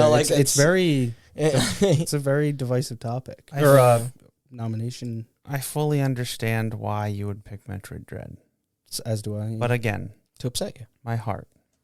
It hurts for so many reasons for people to think that is the best game they played this year. Right. My only response, and I apologize to audience if this offends you. My only response, don't worry about that. If you think Metroid Dread is the best game this year, is that you need to play more video games. I agree. It's not that good. No, I agree. I'm being hard on it, but like it does not, to me, belong. I think it gets in there because Nintendo made it. Oh, I think it gets in there not just because Nintendo made it, but also it's Metroid. Nostalgia. Where if this was branded as a completely different thing, being it Nintendo made it. Yeah. And like again, I apologize. I'm being more hard on it, and we'll get into it in Game of the Year. I don't think it's an awful video game. It frustrated me in ways I can't express in how much time I have, but I don't think that hangs. I've said it before. There are 2 3D platformers on here, which is great. We need some of those. It's a fun genre. Yeah. There's no. I have, and if you are a person who likes Ratchet more than Psychonauts, I can see where you're coming from. I disagree. I do too. I mean, if you want a more action-oriented Yes. game, that's where you go. But to me, my top 3 for the year, Inscription notwithstanding, because I still don't know how to order them, are Deathloop, Psychonauts, and Resident Evil Village. Not in that order. I'm just reading them in the order I have them here. A horror game is up for Game of the know. Year. Like a horror title. That never happens ever. And it wouldn't be the only one. I know. Yeah. To go off of Sean's point about like how the game made you feel. Actually, my top 5 for the year is Inscription plus 4 of these, because it's Deathloop, Psychonauts, Resident Evil Village, It Takes Two, and Inscription in no particular order. I mean, this is the first game of the year, since 2016, that all 6 games nominated are something that I have played or am going to play. That's so, and that says something. It's tough. It's really tough because I go back to what you were saying about how those games made you feel, and it's not fair. I mean, Psychonauts 2 is the most emotional game. You're gonna hate me for saying this, but It Takes Two is a phenomenal video game, but it is a little bit exploitive because you have to experience it with somebody else, which leaves you with a great feeling afterwards, and that's the point of it. Right. I'm not saying that that's a bad thing. Yeah, Resident Evil Village, I came out of the hospital, and that was the first game I played because it came out the day I went into the hospital, and all I could think about in the hospital was that I wanted to play Village. Poor soul. Yeah. Brilliantly paced. Psychonauts 1 is one of my top probably 25 games of all time, and Psychonauts 2 is better in I think literally every way. I think Psychonauts 2 might be my second favorite 3D platformer ever. Only behind Mario 64. And you know what else is in my top games of all time? Dishonored. Yeah. And I think that Deathloop is Dishonored, but better in every way. Deathloop, or it's Dishonored with guns and time loop. Dishonored has guns. Yeah. Kind of. Dishonored has gun. Yeah. Oh, yeah, my bad. Sorry, I did knife only runs. Just kidding. I did not. Yeah. I'm gonna cut Village. Because I think that there's no way it wins. Shot it wins. Unfortunately, I know. it's again, like, we could sit here and gush. No, it's like fucking phenomenal. We don't have to get into it. It's good, good to be I'm here. talking about what I like. I think my personal pick, Psychonauts, is my personal pick because it's so fucking good in every aspect. Was that all of it's us? near perfect. Oh no, Resident Evil was yours. That was my pick, but Psychonauts is close. Yeah. But here's this is where I really want to know. Yeah. So I was torn between 2. Okay. For the sake of making it interesting, Sean took my 1 because it was going to be Deathloop. All right. So I'm going to say Game of the Year, It Takes Two. Dude, if a co-op game wins, a co-op only game wins Game of the Year, that would be fucking... That's my prediction because dope. I was even leaning a little bit more towards Deathloop for the same reasons that Sean was, just because like it's the most nominated, whatever. Yeah. I just think that like, I mean, don't they discount, marketed its pants off. I just don't discount how good of a game It Takes Two is, combined with the fact that it was a online game that worked online that let you play with people who didn't buy it. Yeah. And it that's very consumer friendly. Yeah, and it also forces forces Yeah, that's right. It was like $40. It forces split screen even if you're online. So I think that like people being locked down when that game came out but still having to play split screen with their friend, so you can I think, feel like they're next to you. And on top of that, it's a phenomenal video game. So I think my guess is It Takes Two. It's actually kind of funny because Deathloop, It Takes Two, Psychonauts 2, Ratchet and Clank, and Resident Evil all had other nominations elsewhere, much more than Dread. Dread just had 2, I think. Action adventure in this. Yeah. Yep. So let's see how much like art and music and sound and direction of multiplayer can go, because like in competition with it. Metroid Dread is just, for the purposes of this, the reasons I don't want Metroid Dread to win is it's emblematic of everything I don't like about Nintendo, and it's also emblematic about... It's the least risky of any of this stuff. It's emblematic about everything I hate about this industry and where we're going in terms of difficulty. The Dark Souls effect, but I think that Dread is worse at that than Dark Souls even is. It's more inaccessible. Yeah, and like, when you consider that against It Takes Two, which is... so accessible. Oh, it's so forgiving. Psychonauts 2, which is accessible. Village, which is even accessible if you're not if you don't pee yourself. Like how fucking scary it is. And then, Ratchet and Clank also, and Deathloop is the hardest one out of everything but Dread, and it's like not even close to as hard as Dread is. Yeah. Right. The last thing I'll say about Metroid, and I'm saying this as someone who hasn't played it yet and grew up a Metroid fan, those old games to me had an essence about them. There was like an aesthetic, but like games have evolved so much, not just since that genre, but like in forms of like storytelling and in art and in animation and I'm just not seeing enough flexing of any of it's playing it so safe. It just seems like when you they made it for the fans, and the fans should have something, but this is like... I understand why people like Metroid Dread, but I do too. I'm just saying, like, from... And whatever, maybe I'll play it and I'll come back on December and be like, this is fucking rad as shit. I'm going to punch you if you do that. Who knows? Not to bias you, but I will... As a fan of... I mean, be like, this slaps, and then you're going to slap me. As a fan of Metroidvanias, not all the way back to Super Metroid, but like basically starting with Symphony... That's the best one. Playing all the handheld ones and stuff like that. Yeah. All the handheld ones. And then seeing what the genre turned into with, Samus Returns and Mirror Fate or whatever. Mirror Fate, yeah. And Mercury Steam being at the helm for like more modern Metroidvanias. It wasn't a good show at first. I definitely would say my expectations were, we're going into this, we're low. I enjoyed the experience. Do I think it's the best game to come out this year? No. That's my argument. I don't think Metroid's a bad game. I just don't think it's game of the year. Right. Yeah. And but I will say it feels this game coming out from Nintendo is almost like it's almost like not a validation, but like a love letter. Yeah. To those days. I think it's, you know what I mean? It is like out of character in at least in that like element. I don't know.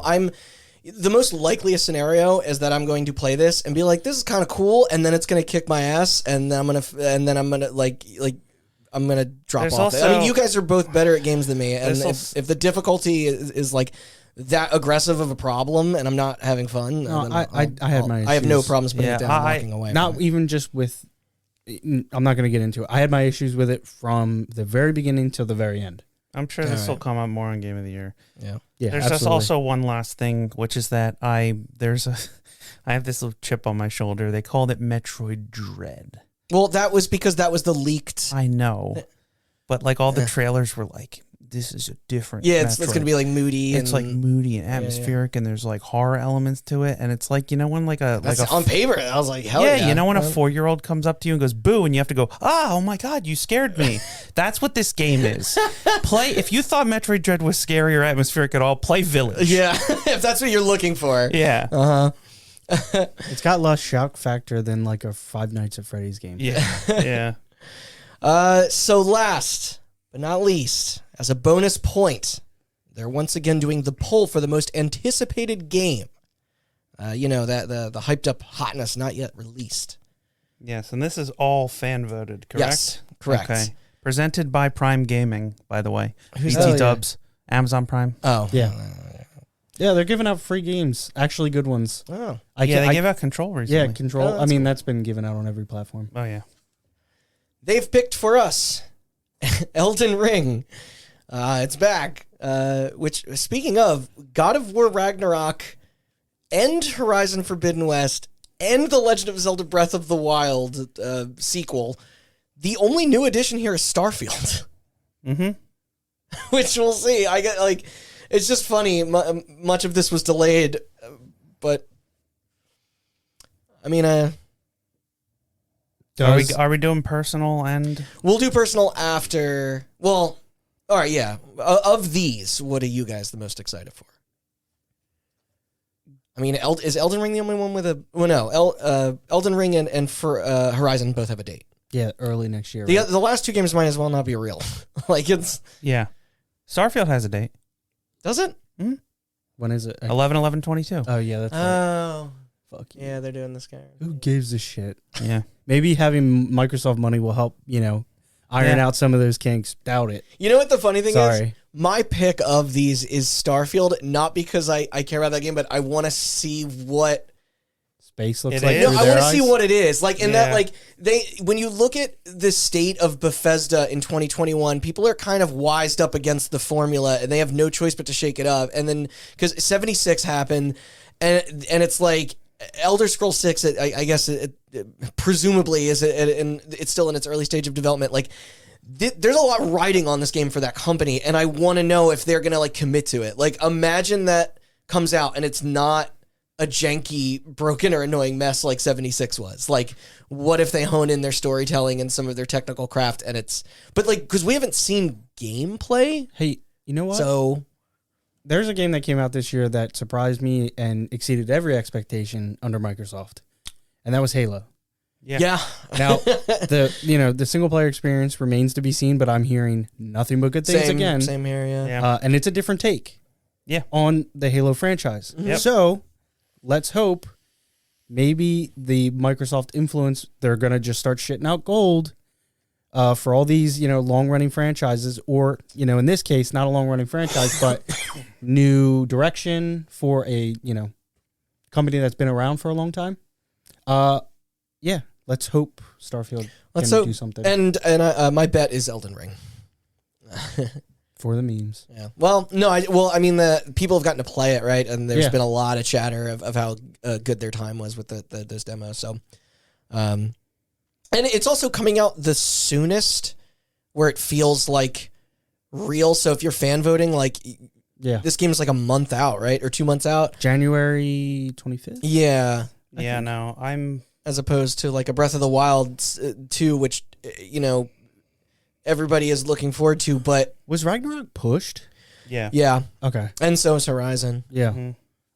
So... I couldn't remember if they had a 2021 date for Ragnarok or not. I completely agree in terms of... I was actually going to say the same thing for Starfield. Yeah. I want to know what it is, but I don't want to I know what the rest of these are. I don't really want to play it. You mean Outer Worlds? I don't know too? if I have like faith in it. I didn't realize that Wow, that I game spelled is, Ragnarok wrong. that game is set for like 2023. It's not even next year. Yeah. But which my surprised me. personal pick is God of War Ragnarok. Mhm. Because I am More than Forbidden West, huh? Yeah. I feel bad, but I don't really care. I'll play Forbidden West, but like I care way more about a sequel to God of War than I do about Horizon. Well, I guess once you find out the once you figure out the mystery of Horizon, that there's Yeah, I This is feel my like that assumption that didn't there's need a less- sequel, but God of War did. does, yeah. Yeah. And then in terms of my bet, where you're going with a vote and Yeah. you're betting It's us versus the world. you're betting Souls fans versus Nintendo fans, and to me that is an unpredictable. Oh, what a war! Yeah. That is an unpredictable war Yeah. there, but I cannot in good conscience, and I hope people will follow me on this. I cannot in good conscience vote for something that is called the sequel to Legend It of Zelda doesn't have Breath a- of the Wild. It doesn't have a name No, yet. we'll see it on this stupid thing next year again. Yeah. So I am also gonna go Elden Ring. I think that you're battling the hype of Nintendo fans versus the hype of Souls fans, but those Souls fans have seen previews and have played it, and it's coming out in Exactly. 2 months, so Yeah. or 3 months. So yeah, You don't miss. He doesn't miss. What are you thinking of these? Um, Or it's 5, not wait. Is it 6? no, it's 5. 3. Oh, it's 5. It's 3 to me. Yeah. Yeah, same thing. I like just everything you said about Starfield. Listen, I wasn't the biggest fan of Breath of the Wild. I mean, I just it wasn't I for didn't me I didn't either, have the stamina personally. I didn't have, my stamina meter ran out. but- You didn't have the encumbrance. Yeah. So my enthusiasm broke. yeah. It started raining. My enthusiasm degraded, much like the weapons in the game. Listen, I'm a big PlayStation fan. Horizon was incredible. Prestige thing. The first one. Mm-hmm. God of War was incredible. Yep. Elden Ring is of course, a Souls game. Mm-hmm. With a new spin on it. George R.R. Martin is involved in some capacity. Is he? No. As I finish this wine. Shit. I'm gonna say my pick, not my prediction first. Elden Ring. Come on, baby. Yeah. It's real. It's real, baby. Yeah. Yeah. I'm really excited for this, and Delayed. hopefully I will get my hands on that premium collector's edition that they have yet to put up on their sale on Bandai Namco. Yeah. Yeah. Good freaking luck. But my personal, I'm really looking forward to playing Elden Ring. Personal doesn't fucking matter. Horizon. Okay. Yeah. Okay. Yay. Just I'm different. So this might be a fun thing to end on. Besides these, what are you guys most excited for, irrespective of this list? It can be the same. Like, you can still, Elden Ring can still be your most anticipated. But if, assuming that, you know, that you felt that there was a slot should have been reserved for something more personal to you. I gotta look up a list. Okay. I mean, I guess I'll say mine. I mean, there is a bunch of stuff, especially when you look at the E3 that we covered earlier this year. I really want to play Atomic Heart, Replaced, Stalker 2, Yeah. Harold Halibut, Somerville, that Alien Hominid Invasion game. I want to see what that. We were joking about this earlier in the kitchen, the Indiana Jones thing. That's the made by the Wolfenstein guys. Fallen Aces, that Evil Dead game, Pragmata, which just got delayed, Tokyo Ghostwire, which just got delayed. I mean, obviously the Dark Pictures. The next one is The Devil in Me, which is H.H. Holmes. That's crazy. Yeah, I was real jazzed about that. That like the setup for that. That's awesome. Dying Light 2, which which was set for December, and that too got pushed. I want to see whatever the Dead Space and Skate reboots are. Yep. EDS 6, which I think comes out in Japan soon. There's Oxenfree 2, Stray, the Wolverine, Marvel's Wolverine. If everybody's big on Guardians, and that's not coming out next No, year. not for a long time. Just like Metroid Prime 4. We were rapping about Hitman for recording as well, and that they're doing the helming that 007 project. Gotham Knights. Could be neat. I don't know what happened to the Harry Potter. It's still coming. Is it? Is Vampire 2 real? Is it? Probably not. No.